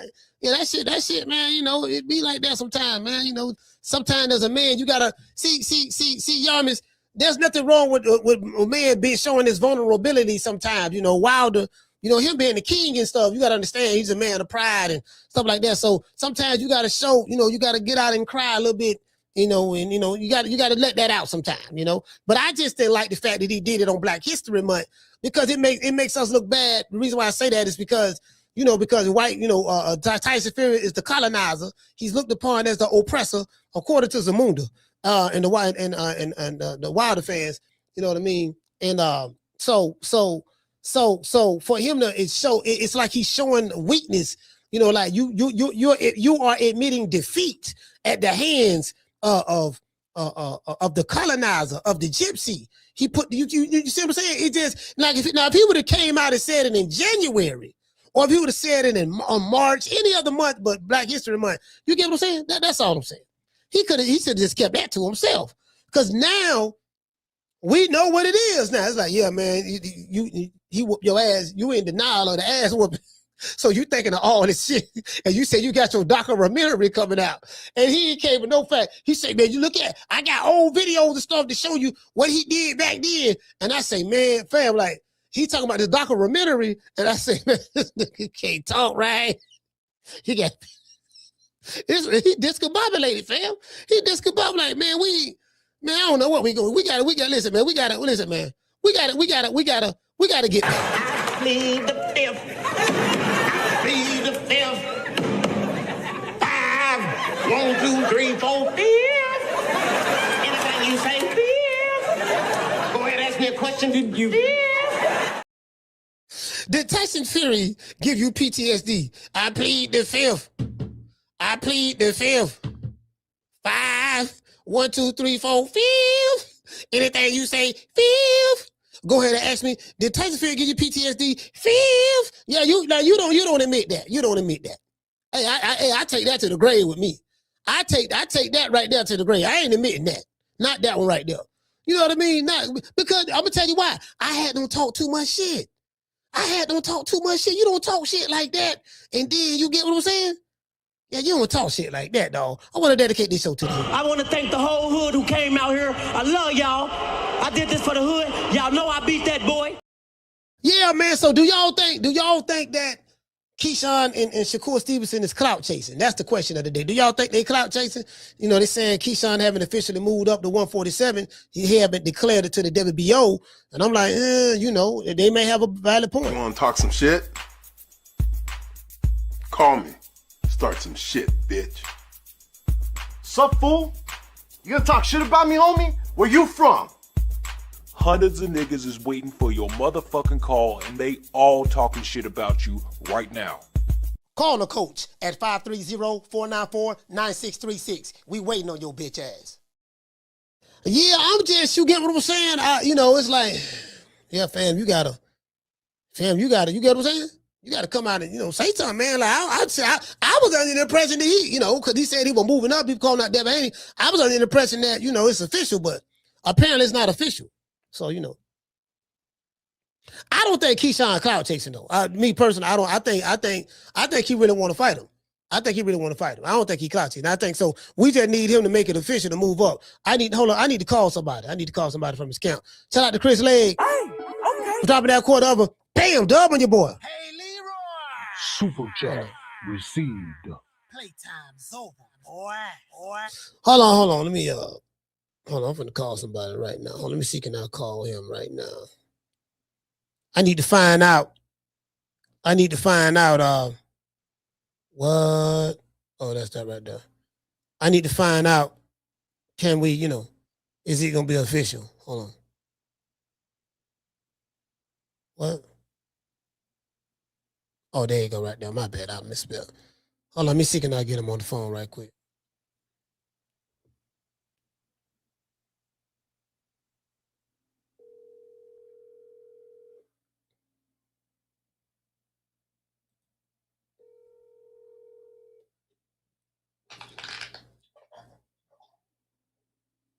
What's up, man? Hey, what's good with you? Hanging in here. How you feeling, brother? Feeling good, man. Hey, I had a quick question for you. What's that? Is Keyshawn officially moved up to 147? Shit, you probably gotta ask him, man. I don't know.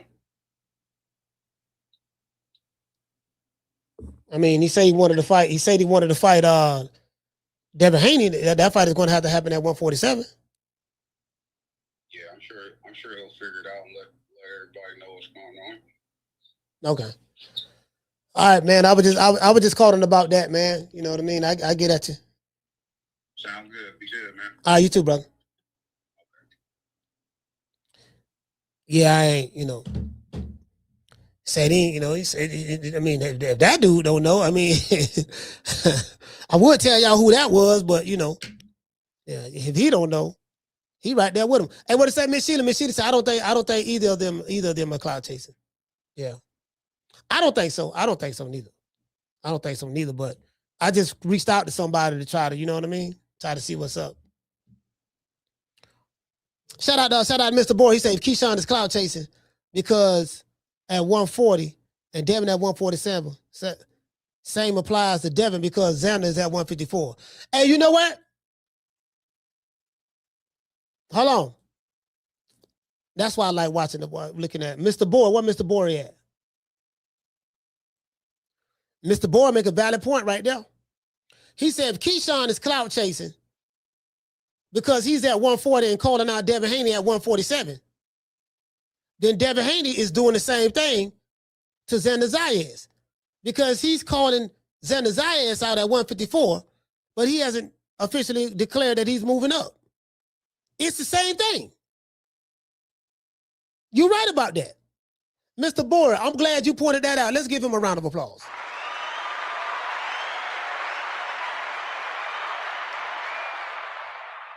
It's literally the same thing. If your argument is, well, Keyshawn clout chasing because he hasn't even officially moved up to 147, but he calling out Devin Haney, then Devin Haney is doing the exact same thing as Xander Zayas. We got Xander Zayas on the list. We want to fight Xander Zayas next and all that stuff there. What's up? But you haven't officially moved up to 154. So, yeah.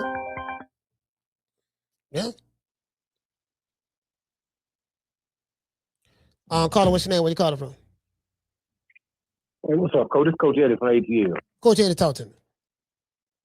What's going on, brother? And I hate to do this, man, but Brian Norman, he dropped the ball, man. He's supposed to end all this, man. He beat Brian Norman, and now this man running around like a muck. This man running around, he out of control, man. You can't tell this man nothing. But Liz, Lord have mercy. I ride with Deebo Dale. I'm probably Dale. But he's taking it too far. He's taking it too far. He says going too far. He's taking it too far. He talking about if everybody on the list ducked him, Tyson Fury is on the list. He put Tyson Fury on the list. Oh, Tyson Fury don't want no smoke with Dale. He put AJ, he put Wilder, he put all the great heavyweights on the list. Don't nobody want no smoke with Deebo Dale. I said, man, ain't Norman. Why you let this man off the hook? You had him and you let him off the hook, man. Let him off the hook, boy. You can't tell them nothing now, boy. Right now, they on the world tour. Right, hold on. This another thing too, right? Coach Eddie, check this out. The Normans got a double whammy because they got roughed up in New York by Devin Haney security. They gave B. Norman Jr. a wedgie with his shirt. Shout out to B. Norman Jr. Bill Haney Jr., his son, his firstborn, pushed Brian Norman Sr. on the ground, pushed him on his back. So they were working in tandem together. So they looked like a little bully a little bit there. Now they're running with the Deebo Dev moniker. Then they followed that up with putting the Beats by Dre on Tiger, what's his name, Tiger Johnson, on Tiger Johnson. And it's the Haney's involved in that. I'm hearing Deebo Dev had them swung on Tiger Johnson when he stepped off the podium, and that's when they jumped him the second time, and they got a video showing Deebo trying to run, and I'm like, man, so now it's like they the bullies of boxing, you know, and they living up to the Deebo moniker. Coach, you remember that movie, Menace to Society? Yes, sir. That's who Devin is right now. This man is a menace to society. He running around, they beating up folks. You know, they putting people's name on the list, and if you don't fight them, you a duck. Yeah. But then when you mention Sandor Martin, oh, they're different. Yeah. Wait a minute. So they said Boots duck. Yeah, but you mentioned Sandor Martin. Oh, that's different. That wasn't no duck. So man, which one is it, man? Like I say, Brian Norman Jr. had a chance to end all this. And they didn't get the job done. And well, now this man beating his chest like. Who do you blame why Brian Norman Jr. didn't get the job done? Because you saying that you blaming him? Man, I gotta blame. I ain't gonna blame the whole team. it was a team effort. I ain't gonna put it on one person. Because Brian Norman Jr. he got to fight too. Yeah. And it was a group thing. Yeah. Man, I was so happy. I said, man, I just knew that we was gonna beat Deebo Dev, man. And then I got let down, and now I gotta listen to this. I gotta listen to Deebo Dev. Don't nobody want to fight Dev. Dev is the throwback fighter. Dev would have beat Sugar Ray Leonard. He would have beat Marvin Hagler. I gotta listen to all this because he beat Brian Norman Jr. Man, come on, man. Somebody please. I mean, no shade Deebo Dev. I love Deebo Dev, but they're taking it too far, man. So is it safe to say that you counting on Keyshawn? If Keyshawn can make his declaration and just move up, we hope. So you saying you got your hope is Keyshawn. Keyshawn can be the one that you know. Make it do what it do. Man, Deebo out of control, man. Man, Deebo doing everything. They carjacking folks. They kicking in folks' doors. Yeah. They doing too much, coach. They robbing liquor stores. Man, they a menace to society, man. Deebo out of control, man. Somebody got to put a stop. He a villain, man. He a villain now. Somebody got to put a stop to him, man. He got to be stopped for his own good. He out of control right now, man. All right, Coach. The ATL stand up. Good move, brother. Yes, sir. Hey, man. Hey, look here, man. Hey, look here. Who listen, man? We need Craig. Where Craig at? We need Craig. He told me I need to ask Keyshawn. I should. Hey, he said I should reach out to him. But hey, yeah, listen. Check this out. The doggone, yeah, man. Doggone, man. Yeah, motherfucker, man, I'm talking, man, listen, man, they round here Deeboing people, man, for real, bro. Hey, shout out to Nick and Nita Show. He said, Coach, he embraced the role of the villain like you said he should, remember? It looks like it's working. Hey, I did say that, though. Hey, you know what? Hey, shout out to the Nick and Nita Show. He said, Coach, he embraced the role of villain just like you said he should, remember? He said, looks like it's working. Hey, the Nick and Nita Show, I'm glad you reminded me, dog. To this day. You know, because I be saying so much profound stuff over here. You know, I say the people already hate you. You might as well just embrace being the villain. And they're adding insult to injury by, you know, look, check this out. I want y'all to look at this. The Haneys have officially done 3 or 4 things. When they jacked up Brian Norman Jr. and Sr., that was in New York. When they, Carla, hold on. I ain't talking about Bill and Dev, but I heard some shit about Dev. I heard this. Dev ain't innocent. Dev ain't innocent at all for what I'm hearing. For what I'm hearing about Bill and, you know, the Tiger Johnson situation, that happened in New York. time, and now I'm hearing they done went to jail and then got banned from fighting in the garden. I said, God damn, boy, this shit, boy. Hey, if you name yourself Deebo, it come, you just anybody can be a Deebo. It come with a heavy price. That's all I'm saying. Carter, what's your name? You called it from? Coach, what's up, man? Yamas, man. Yamas, talk to me, brother. What's going on, man? I'm on a good show today, man. I like the topic, man. I want to comment on Bill. Basically, I love how Bill, he stays busy. He stays promoting his son. Yeah. He even set up the Crawford Canelo match. He got that. He done Buzz head, pause. Yeah. And he they made that came to fruition, man. I gotta give Bill his flowers, man. Yeah, for real. But that shit he did at the Garden was a very bad look, man. Because I know me being from out here, remember we was out here with Jamie and the whole time I'm explaining to you how everything's so close but so far. So far, In other words, you can have a multi-million-dollar apartment, penthouse joint, $25 million apartment, a block away from the project out here, man. In other words, the police and the city, they know who to protect. These people's paying millions and millions of dollars in taxes. They have a lot of power and a lot of influence out here. Mm-hmm. And him doing that shit in the Garden is gonna hurt Dad, man. Because it's gonna be hard for him to get a fight out here, man. I mean, they could do Barclays possibly, but the Garden is the Garden, man. Like the Knicks, they could never be the second team out here, no matter. Brooklyn can win it 10 times in a row. But that venue is iconic, man. You know what I'm saying? It is. And, like out here, money talks, like I said, man, like people with influence in New York are very, very powerful, man.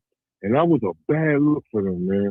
And I'm a big Bill fan as far as him staying busy, talking, doing every interview, getting his son in the right places to get the big money, getting down with Turkey Al-Rashid.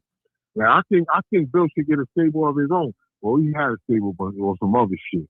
Well, he was doing some other shit. We ain't gonna get into that, man. But he yo, for y'all that don't know, Bill was doing some shit for real. We gonna leave it at that because I don't speak on all that.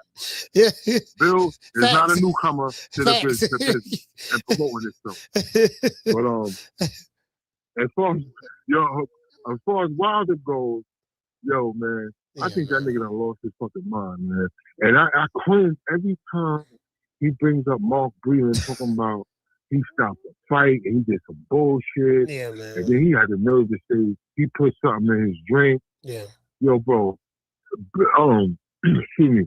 His trainer, Mark Breland, is a class act, man. Class has act. A fantastic reputation in New York, has a fantastic reputation as a fighter and as a trainer, man. So I cringe when I hear. Like, that's one thing I could never respect Wilder for doing, man. Because he got just your ass with those little bit of skills you had, and y'all had a great fucking run. You had an amazing record.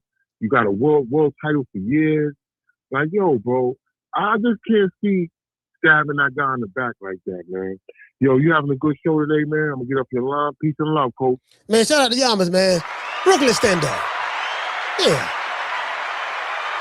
Hey, that's what... Hey, see, that's what got me hurt. What he did to Mark Breland. You get what I'm saying? I could have forgave everything else. I could have forgave the Ed Waits. I could have forgave the crab in the bucket referee. I could have forgave the costume being too heavy. I could have forgave Tyson Fury put juju on him. I could have forgave all of that. What I can't forgive is what he did to Mark Breland. You threw the man under the bus. You lied on the man, fam. Man, bro, I have spoken to so many people about the character of Mark Breland. Bro, you know how many people love Mark Breland in boxing? I have yet to find anybody say anything bad about him. Different nationalities, different races in boxing who know Mark Breland. I haven't found one person say anything bad about him, bro. Everybody say, man, Wilder tripping. Everybody who know Mark, they say, man, that man ain't do no shit like that. That man, come on. Like, what, put it this way. I don't mean to get off topic. What benefit would Mark Breland gain by spiking the water of a fighter that he trains?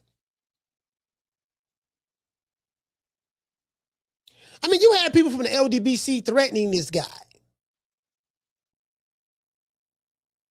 I interviewed Mark Breland's son on this show. Interviewed him. He said, man, his dad been receiving death threats, this and that, you know, like there, because Wilder lied on that man. Because his fan base is radical. Fan base is radical.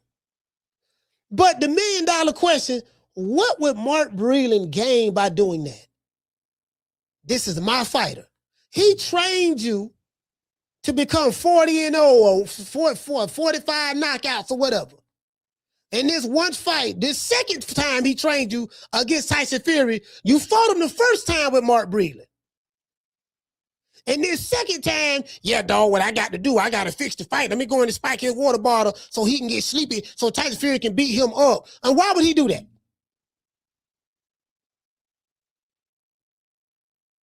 See, I ask the common sense questions. I haven't found nobody from Zamunda or the land of Wakanda to answer that question yet. Let's say I was to believe this. Let's say I was to go down this rabbit hole and believe that Mark Breland spiked your water bottle. For the benefit of what?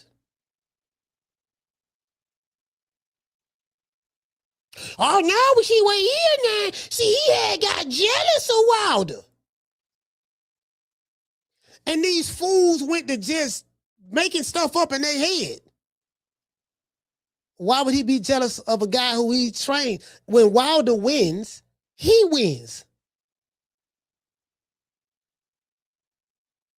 If Wilder wins this fight, a career-defining fight, that's not only a notch on Deontay Wilder's resume, that's a notch on Mark Breland's resume.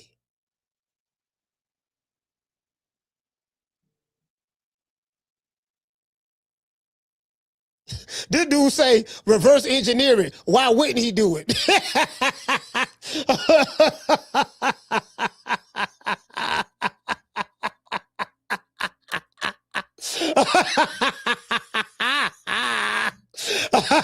This dude say reverse engineering. Why wouldn't he do it? So is that your way of not answering the question? Is that your way of not answering the question? Because this is too easy now. This is too easy. This is too easy. Hey, please call the show. You call the show. Hey, you call the show. You definitely. Hey, shout out to Toledo Trice. Please call the show. Please. Please. This is gonna be a good one. This too easy right here. This too easy. Let me see. I already know what you're gonna say. Okay, all right. So please call the show. Please. Please. I'm anxious. Please. Call it what's your name you calling from. Yo, Coach, this Mason from Flint, Michigan. What's going on with you? Mason, talk to me, brother. Man, what's going on, Coach? My bad, I ain't hit you back the other night, man. I was in the middle of shangalanging, if you know what I mean. You know what I'm saying?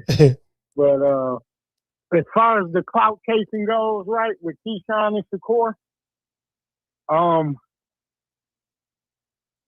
I wouldn't call it clout casing, but I think niggas is looking for the easy matches.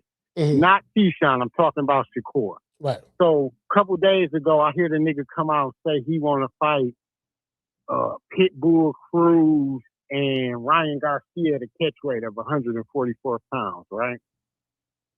And when I heard that, I'm like, wait a minute, nigga. We all know that Ryan Garcia's skill level and your skill level is not the same skill level. And we also know that Pitbull Cruz skill level and your skill level is not the same. Yeah.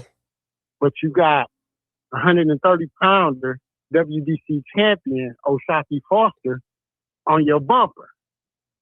But you telling him he got to do more, but you want to fight niggas that you know you can beat and that you know, but you don't want to give Shakur a shot because you say you got to get his name up and he got to fight, Raymond Ford and this, that, and the third.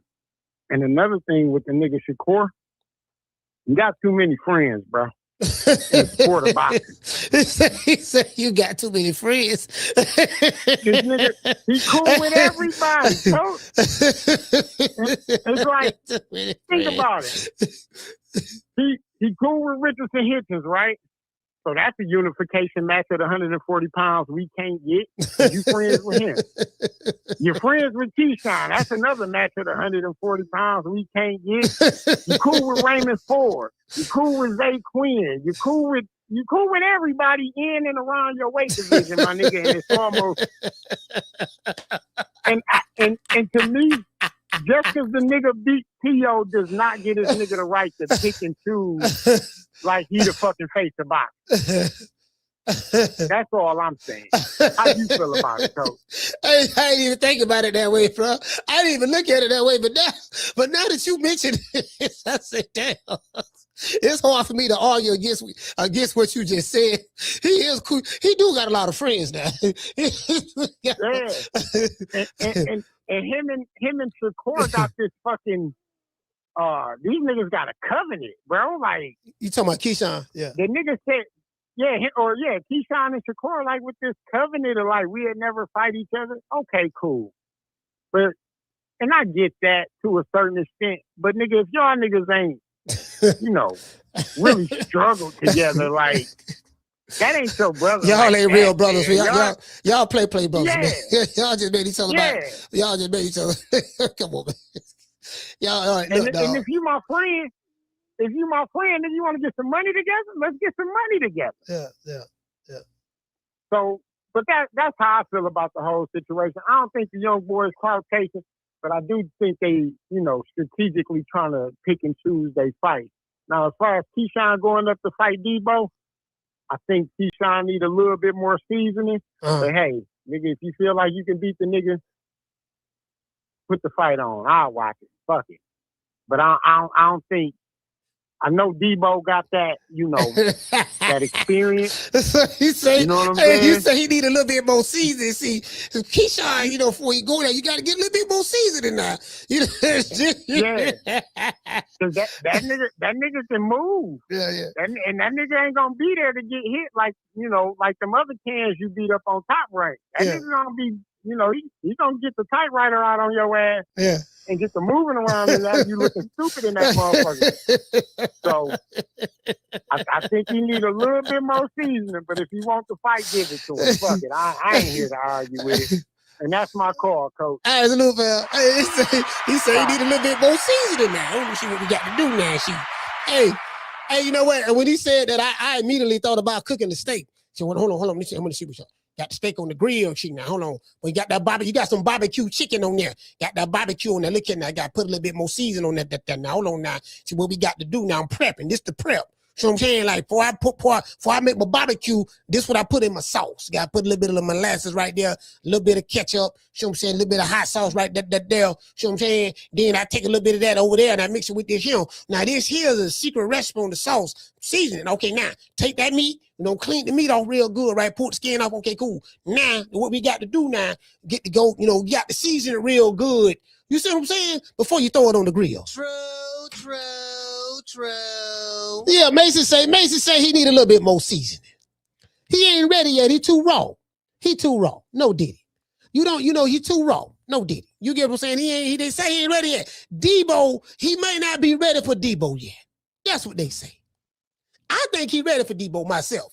I think he ready. You get what I'm saying? Because he has Olympic experience. And he trains with Shakur Stevenson and has trained with and sparred with Terrence Crawford as well. So I'm just, I think he ready myself. Now, Bill said in the interview that Deebo have a lot more tools that the world haven't seen yet. So he pulled some of those tools out against Brian Norman Jr., right? Apparently, there are levels of tools that they have. So Bill, the thing is I don't know the other tools. Craig did knock Deebo out in the movie Friday. However, Deebo might have learned from those mistakes when he got knocked out, and now he is reverting back to the tools that he had. So some would say, put it this way, some would say this. Ryan Garcia represented Craig and Devin Haney represented Deebo in their fight at the Barclays Center. Craig knocked out or dropped Deebo. They say he broke his jaw and stuff like that. I don't know.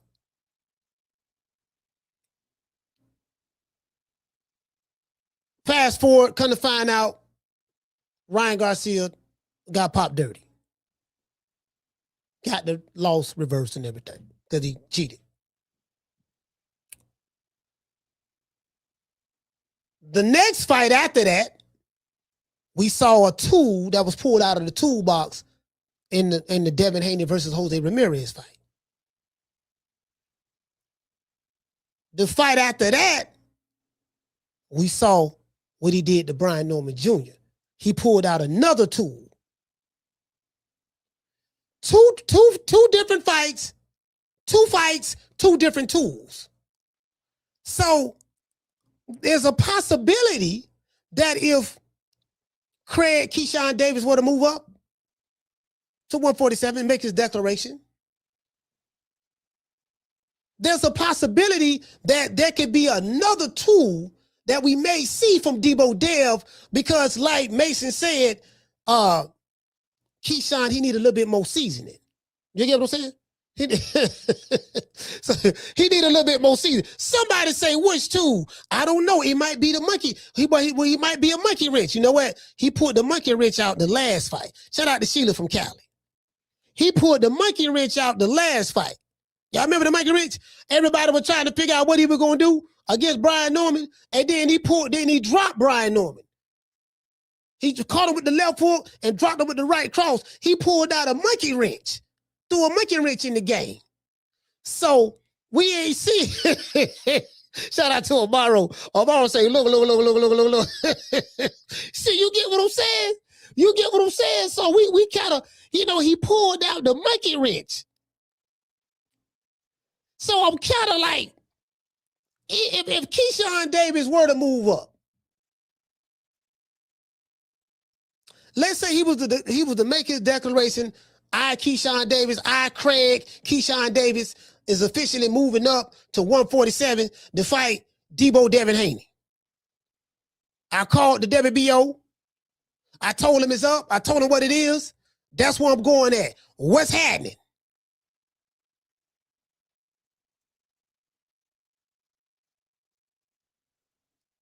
Do you feel confident betting against Deebo Devin Haney? Because do you feel, like, I feel Keyshawn got all the tools. He got all the tools. He sparred a lot with Bud Crawford. He sparred a lot with Shakur Stevenson. So he got the fusion technique from both of them. But he's an Olympian. He's an Olympian. So he's an Olympian, and he's fused his style with Bud and Shakur fused together. Is that enough for Deebo? Do you feel comfortable saying this is the one that's gonna beat Deebo? Do you feel comfortable with that? You get what and then hold on, hey Jamie, hold on, one more. I got one more thing. I'm not finished. Shout out to Sheila from Cali. Then guess what?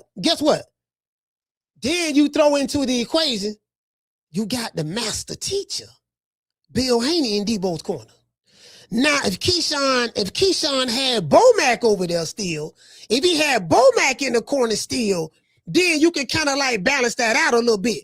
But then you couple that with Deebo got the master teacher, Bill Haney, the visionary. Y'all remember, Bill Haney was the one who told Terrence Crawford 2.5 years ago, in 2023, 3 years ago,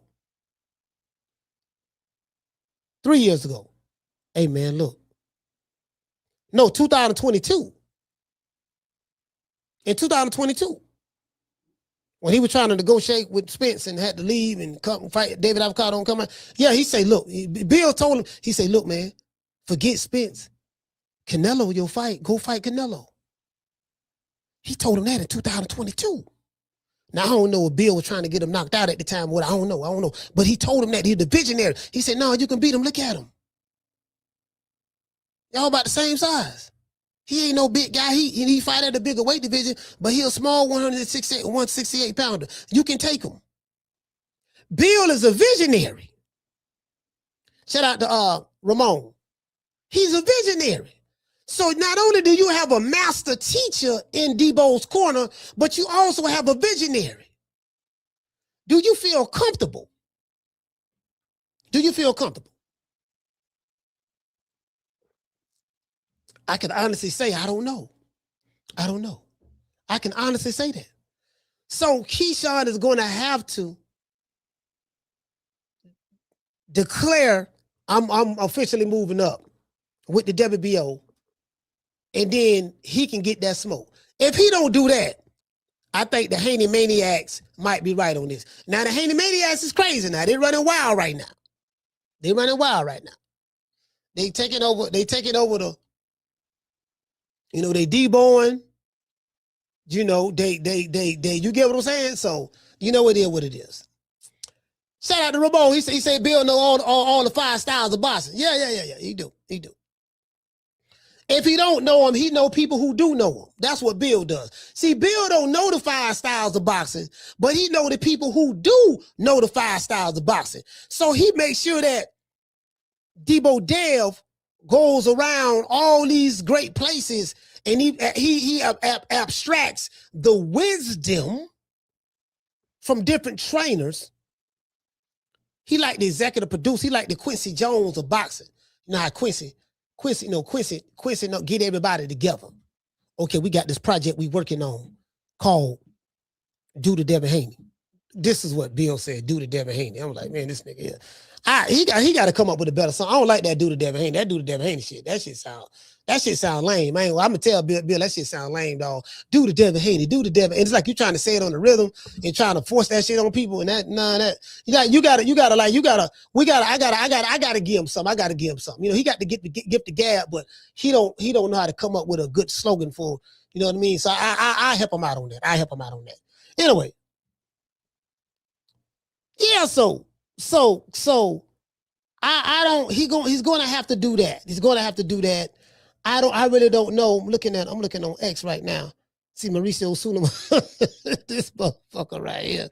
Yeah, you get what I'm saying? I just nigga, well, this is a hell of a nigga, right? I'm looking at this. Hey, this is my favorite referee. I had got distracted. The ADD don't kick in. Y'all bear with me though. Y'all bear with me. We gonna come back. We gonna come back. Listen. We're going to come back. This is my favorite referee. He can watch both corners at the same time. Let's go. Oh, yeah. I can't put the copyright music. Yeah, man, he covering them up. Well, ooh, look at Lord have mercy, boy. Lord have mercy. Ooh, he bucking them eyeballs, too. Oh, Lord have mercy. God damn it. Ooh, Lord. Yeah, I remember that there. Yeah, he look at that Keith Thurman. He called Keith Thurman on that chin. Yeah, man. Yeah, he had to jump in there, boy. He's scared of Peter D. He Bud beat the brakes off of him. He counting now. He counting, Lord have mercy. He counting. That nigga there, boy. That's a hell of a ref right there, boy. That's a hell of a ref. He take his job serious. You see what I'm saying? He jumped right up on in there. Hold on now. Oh, wait a minute. Look, he got to be making show. He making show. Now, where he was at, now, this is the only problem I got with him. He didn't show none of that when he was the referee for Tank. He was the referee for Tank and Lamont Roach. Now, I will say this. I might have to give him a pass. I might have to give him, hey, shout out to Sheila. I might got to give him a pass now because I was saying that, look, they cheated for Tank.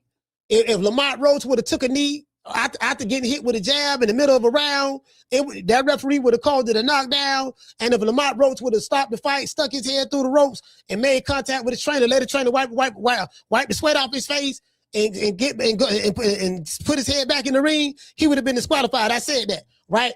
However, I just realized, he cockeyed. He cockeyed. So there's a possibility. It is a possibility now that one of his eyes was looking somewhere else, and he really, in the eye that he needed to focus on Tank when he took the knee, it's a possibility he didn't see it.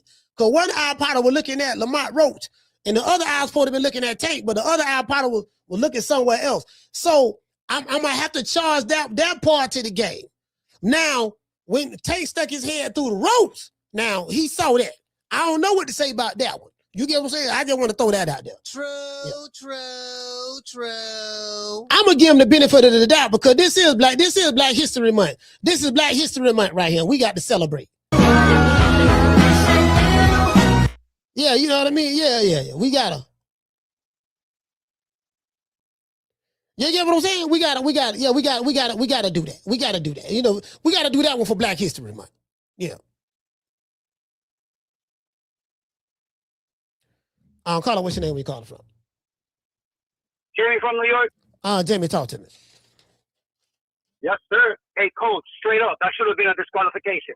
Everybody that knows boxing, your corner is not supposed to come in contact with you, during the fight. Only in the break. So right there, that should have been his first kill, to be honest with you.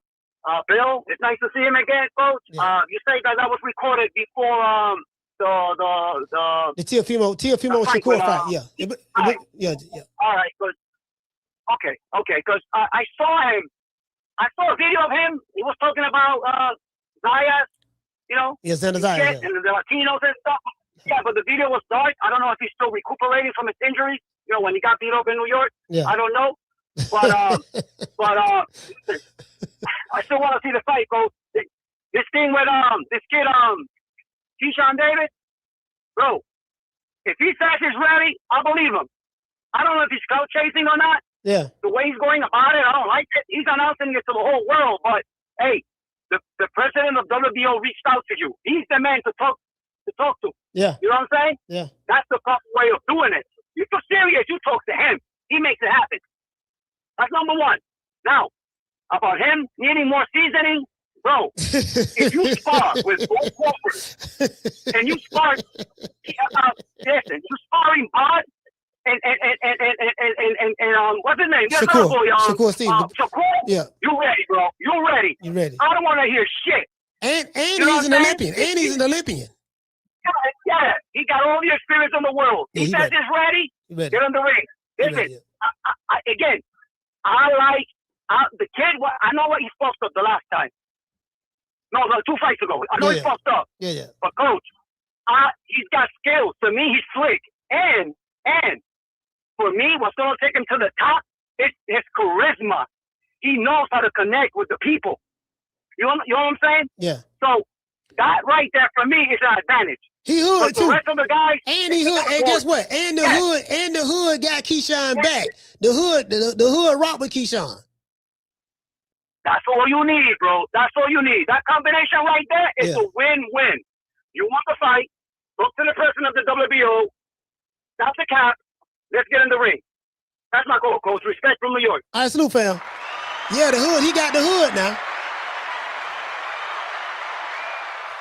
Yeah, he damn so got the hood. He got the hood. He got the hood now.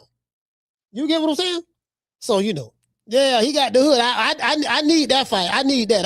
We need that, fam. We need that. We need more black fighters fighting each other. That's what we need. We need all the black fighters to fight each other. Period. That's what we need. That's it. Hey, well, you know what I'm saying? We need the black fighters to fight each other. Shit, when I came up, black fighters fought each other all the time. All the time they fought each other. The 80s and 90s.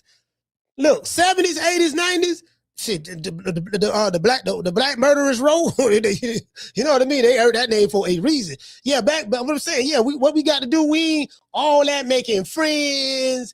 I didn't think about it until Mason said something. Shakur Stevenson got too many friends in boxing. Mike McCallum and James Toney was real good friends. They fought each other 3 times. Aaron Pryor and Alexis Aguero was really good friends. They fought each other. You see what I'm saying? Yeah, man, like, I'm just saying, fam. Yeah, you got too many friends, dog.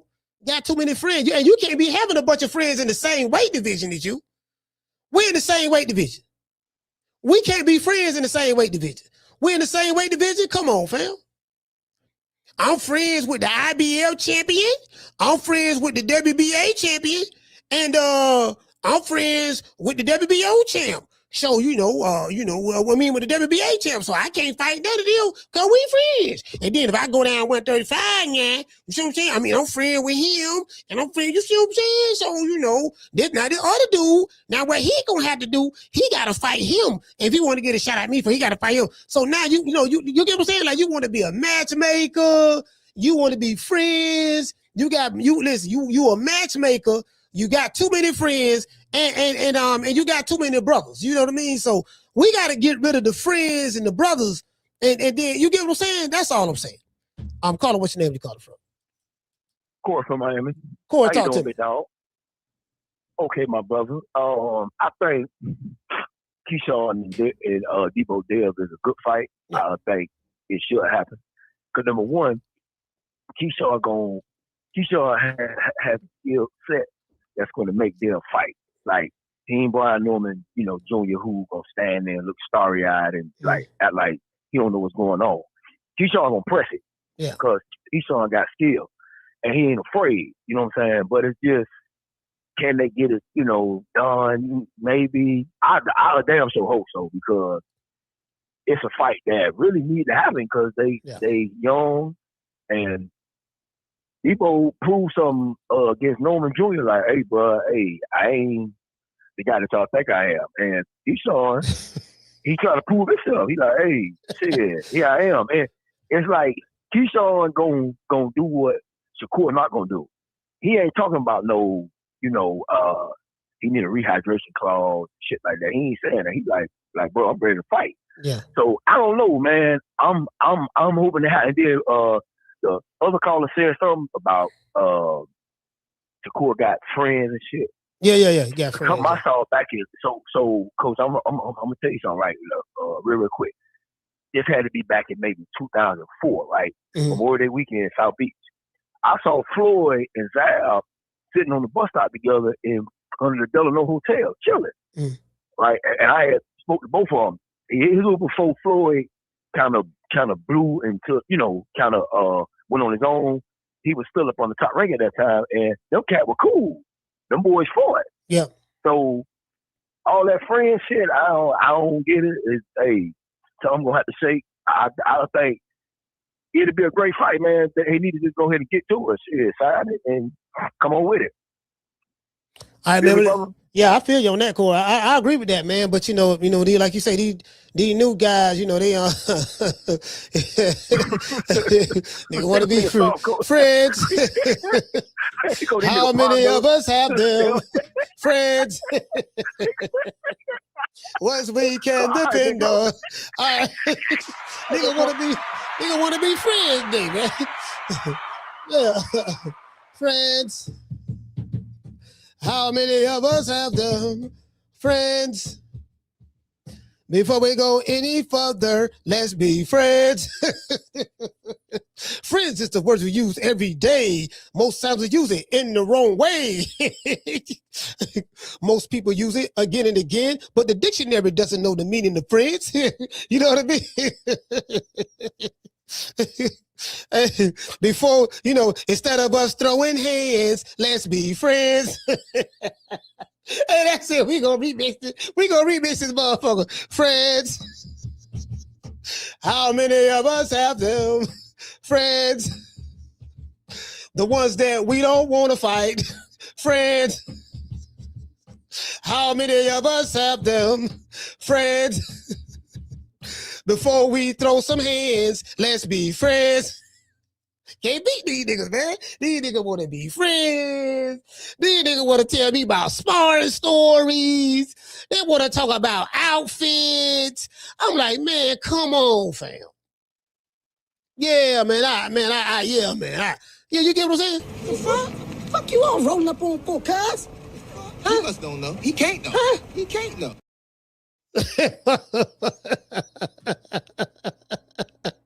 Friends is the word we use every day. But most of us use it in the wrong way.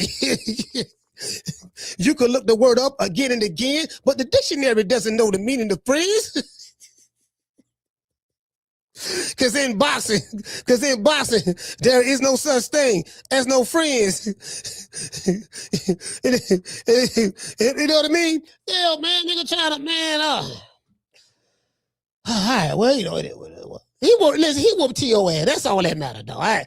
You know, I can, you know, he beat T.O. That's all that matters. I mean, you know what I mean? I'm going to stall him out. He beat T.O. So, you know, we gotta charge it. We gotta charge everything else to the game. That's all I'm saying. We gotta charge everything. He beat T.O. If he did nothing else, he beat T.O. You get what I'm saying? Okay. Now he did that. Bruh. We gotta give him that. We gotta give Shakur some grace. I'm gonna give him some grace right now because he beat T.O. I'm gonna give him some grace. He beat T.O. He did that. Hey, shout out to Debbie Coach Ron. What's up, fam? Debbie Coach Ron. Hey, you feel me? Friends, let's be friends, so hard to turn them down, friends. Nigga wanna be, man, god damn, dog. Can't get these niggas to fight. Let me ask y'all a question. Do Richardson Hitchens, do he have any friends? That's what we need to do. Let's just put a list. Let's put the fighter's name down. Now we know Abdullah Macy say he ain't got no friends or brothers. He said he'll fight anybody. So we know Abdullah. Abdullah ain't on that. Abdullah say, look, I ain't got no brothers. Only brothers I got that I ain't gonna fight, they right here. We got the same mama, same daddy. Other than that, anybody can get it. You get what I'm saying? So we know that. Now, I don't think Abdullah will beat Keyshawn or Shakur or nothing like that. I don't think he's ready yet. He really need a lot more seasoning because he get hit a lot. He do get hit a lot. Do you get what I'm saying? But so you know, but you still got to move him good. He's a champion now. You get what I'm saying? But I like his mentality. My whole point is I like his mentality. So yeah, man, it's like a lot of dudes, you know, the friends thing, that motherfucker be, you know, hey, what you say, Mitchell? Hold on, Mitchell, hold on. You know, I want everybody's voice to be heard. He said, keep moving the goalposts. Haney still ain't responded. His daddy did. Okay, Mitchell say that Haney ain't responded. His daddy's the one that's responded.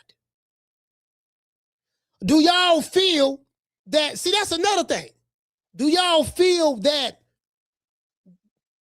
I can tell y'all right now, Devin Haney ain't gonna be doing no podcast talking. I can tell you that.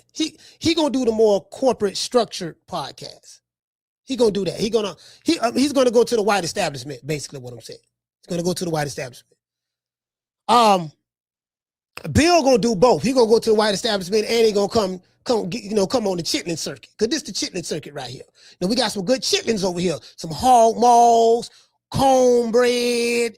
We got some mustard greens. We got collard greens and mustard greens. We got cornbread made from scratch, not that Jiffy Mix stuff. You get what I'm saying? So you know, you get what you feel me?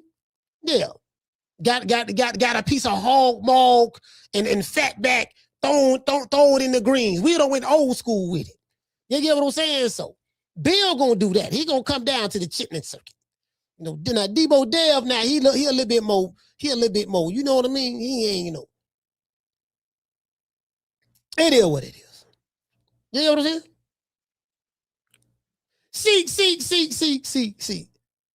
they don't see. I'm looking at this fight right here, right? Yeah, I'm looking at Eric Morales and Antonio Barrera. See, they don't make Mexicans like this no more. See those little side steps. You see, if you stay there in front of Barrera, he's going to beat you up. They had a trilogy. They had a trilogy. You see what I'm saying? Like this, bro, this is one of the baddest fights in the history of boxing. Morales and Barrera. They fought 3 times. But them some real Mexicans right there. You know, times have changed. I think this fight was in what, 2001? When this fight was 2001, 2002, somewhere up in there. When the first one was. What is it, the early 2000s, right? Yeah, you get what I'm saying? Them real Mexicans. I can't.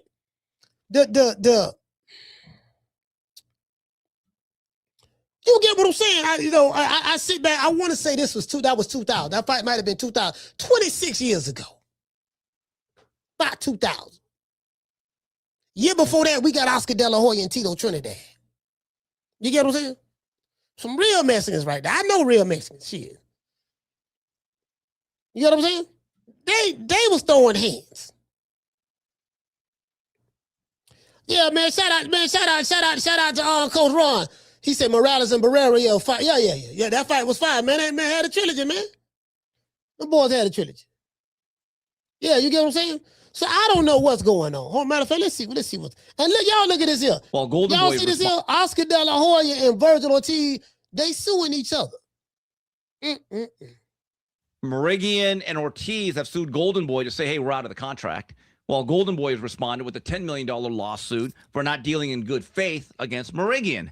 The Zone they want the fight, and if they get the fight, they're going to give Golden Boy an extension for their rights to do the fight. What's the incentive for Merigian to not want to make it happen now? No, he doesn't have. I think he wants. I believe that he's willing to make the fight for a price, and obviously the price has been met. Now, I don't think it's the $7 million he was demanding from Golden Boy. Then what's the issue? I think Golden Boy is saying, no. We are still the promoter of Virgil Ortiz, even with that technicality. Because remember, part of their deal is we got to have a television deal. And once that deal ran out, Virgil Ortiz's side said, well, you breached the contract. So who has, but then they're saying it wasn't in good faith. Right. Huh, that's a tough one. So we got that going on.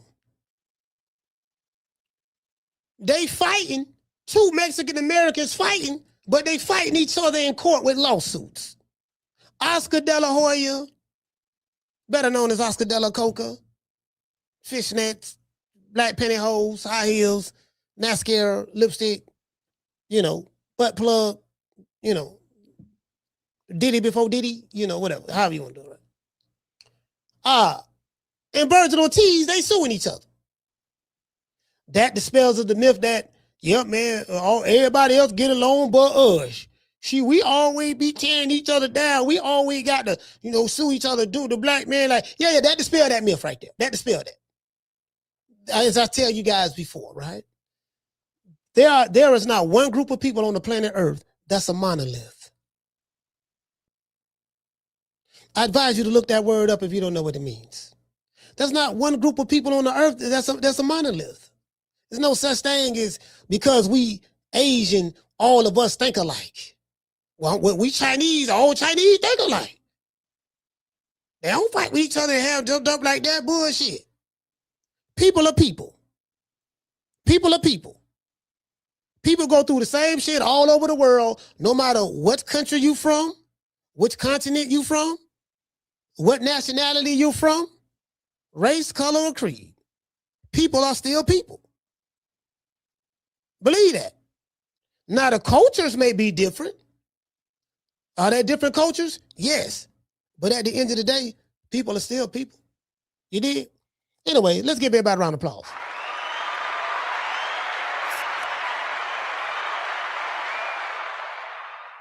That's how I see it. I simplify shit. Me, I ain't trying to, you get what I'm saying? It's as simple as that with me. I simplify shit. That's what I do. I simplify. I ain't got time to be trying to, you get what I'm saying, overcomplicate things. No, I'm not finna argue with you about your opinion. No, I don't give a damn about what you think as related to this. Sir, you telling me about your feelings. I do not care. You want to argue, guess what? You want to argue. I can't argue with you. You mad. Look at you. You mad. I don't get paid to argue with you. Who is you? You ain't nobody. Yeah, sir. I'm sir. It's not. Yeah, I can't. I don't have time, sir. I really don't. What about Rocky Marciano? Oh, there they go.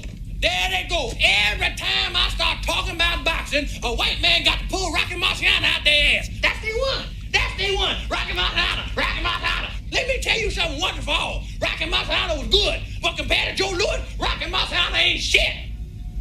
He beat Joe Louis's ass. Hey, he did beat Joe Louis' ass now. Hey, man, let's, y'all know what time it is, man. I want to dedicate this show to the hood. I want to thank the whole hood who came out here. I love y'all. I did this for the hood. Y'all know I beat that boy. Shout out to the Snow Bunnies, the PYTs, the Honey Dips, and the Tenderonis. And, you know, it is what it is. See your eyes shine, she's my Snow Bunny, please. In with the lights, so she's my sweet love supreme. Talk to my nose, this love has got it so raw. Make you move, stepping out, from out of control. Turn it up, it's me against the light. Snow Bunny, moving on the bar. Everything's alright, got that smooth, so feel. No, that's next to the law. With my Snow Bunny love, been party by the night. See your eyes shine, she's my Snow Bunny, please.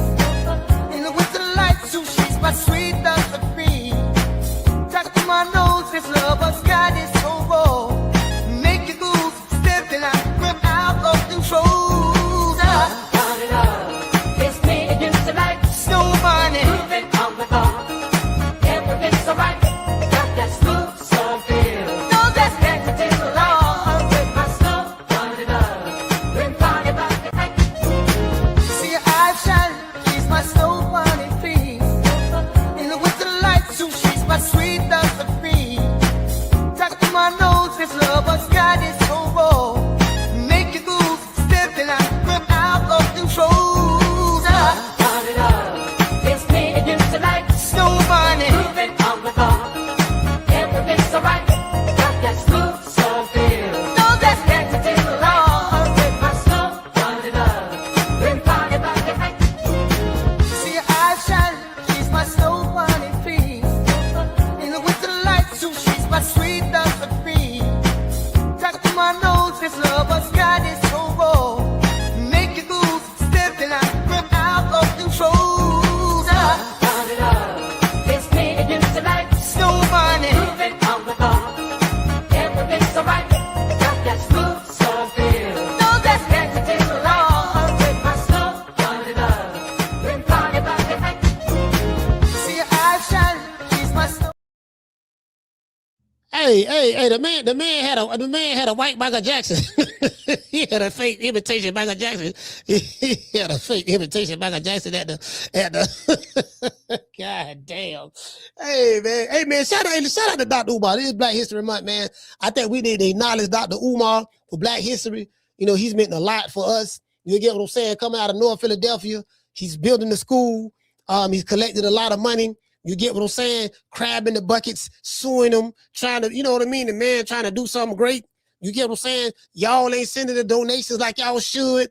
You get what I'm saying? Y'all are crabbing the bucket. Y'all being stingy with the donations. Y'all see a great Black man trying to do something in Delaware, you know, and y'all don't want to support. Y'all the problem. Y'all the reason why we ain't got the school up right now.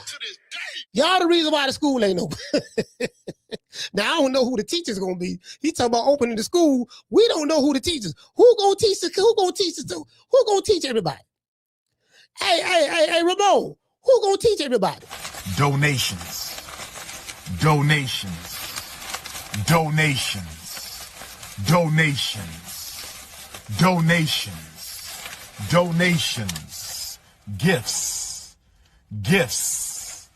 Gifts.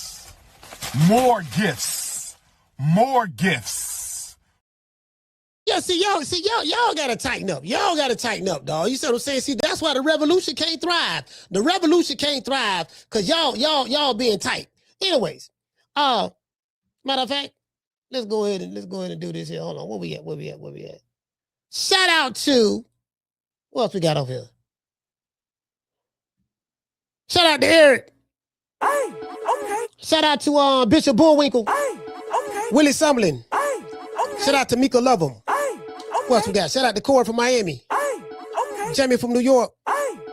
Mason from Flint, Michigan. Yarmus from New York. Coach Eddie from the ATL. Shout out to Miss Sheila. H-Town, stand up. Shout out to Miss Sheila, man, from Cali. Shout out to Sheila from Cali. Shout out to Ramon. G5 from the Bronx. Schoolo X-Man. Jamie from New York. Shout out to Joe. Joe said, shout out to the Nick and Nina show. Cooking with Sir Senior. Shout out to Jamal. No fucks given. Shout out to Debbie MS. What else we got, man? We got Demi Coach Ron. Yeah, man. Shout out to dog going on. We got Green Eyes P. New Country. Yeah, who else we got been in the building, man? We got let's see. Yeah, we got hold on. Shout out to Craig, Keyshawn Davis, and shout out to Deebo, Devin Haney. Please, Lord, let that fight happen. Lord, please let that fight happen. I'm trying to. Well, we got to see, can we bag up on something? So it's hard to get two black fighters in their prime in the ring against each other. It's hard. Now we just saw. I don't know. You know what? I don't want to say if Brian Norman was in his prime. I don't think he in his prime yet. Nah, he ain't nowhere near his prime yet. He got a lot more learning to go, but he ain't nowhere near his prime yet. But yeah, but it's hard to get two prime. You know, I would love to see that. You know, Megatron versus Optimus Prime, He-Man versus Skeletor. You know, Mum-Ra versus Lion-O. You get what I'm saying? Mojo Jojo versus the Powerpuff Girls. You get what I'm saying? Shout out to Shakur Hands. Let's see, we got G5 from the Bronx. We got Ramon. And we're gonna give shout out to Mika. We're gonna give everybody else a shout out right after these messages.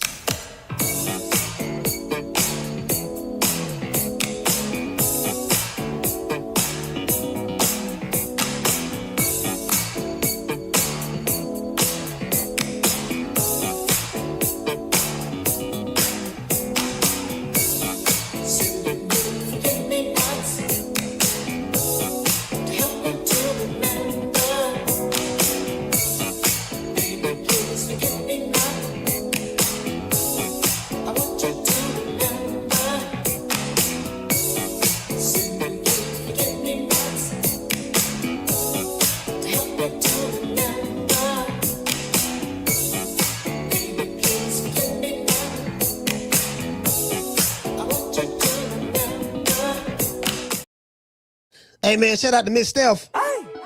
Sheila from Cali. Willie Sumlin. G5 from the Bronx. Jack and Jaws. Hey, you know what? We got to fight this weekend, so y'all know we got a fight party. We got a fight party this weekend. We're going to make it do what it do. It is what it is, man. Man, much love to everybody in the chat, man. I hope everybody, you know, have a good day. I'm going to give y'all some advice. I'm going to give y'all some, all jokes aside, right? If you're going through any stress or whatever, you know, if you need, you know, I am an advocate of the greener things in life. So if you need to get a little something, get you some dabs, get you some resin, R-E-S-I-N, resin.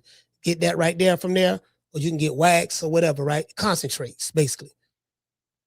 And all you need is a little bit of it, dog. Just a little bit of it. And that shit have you like right. It'll have you right for hours. You get what I'm saying? So, and you know, like me, I did the little resin. See, my eyes ain't closed. You know what I mean? Because I got some sativa resin, but then I hit the indica cone. You get what I'm saying? I hit the cone, and you know it's kind of like having it right there. So it kind of had you good, dog. It kind of had your eyes won't be red and shit. So I just want to throw that out there, man. It had you feeling good. You know what I'm saying? So just enjoy yourself, relax, do your thing, man. We're gonna have some fun. I'll catch you guys tomorrow, man, and then we going live Saturday. You dig? You know my motto: don't make me that, beat me there. Peace. Man, I'm out of here, bro. Let's go. Man, I'm out of here, bro. Let's go.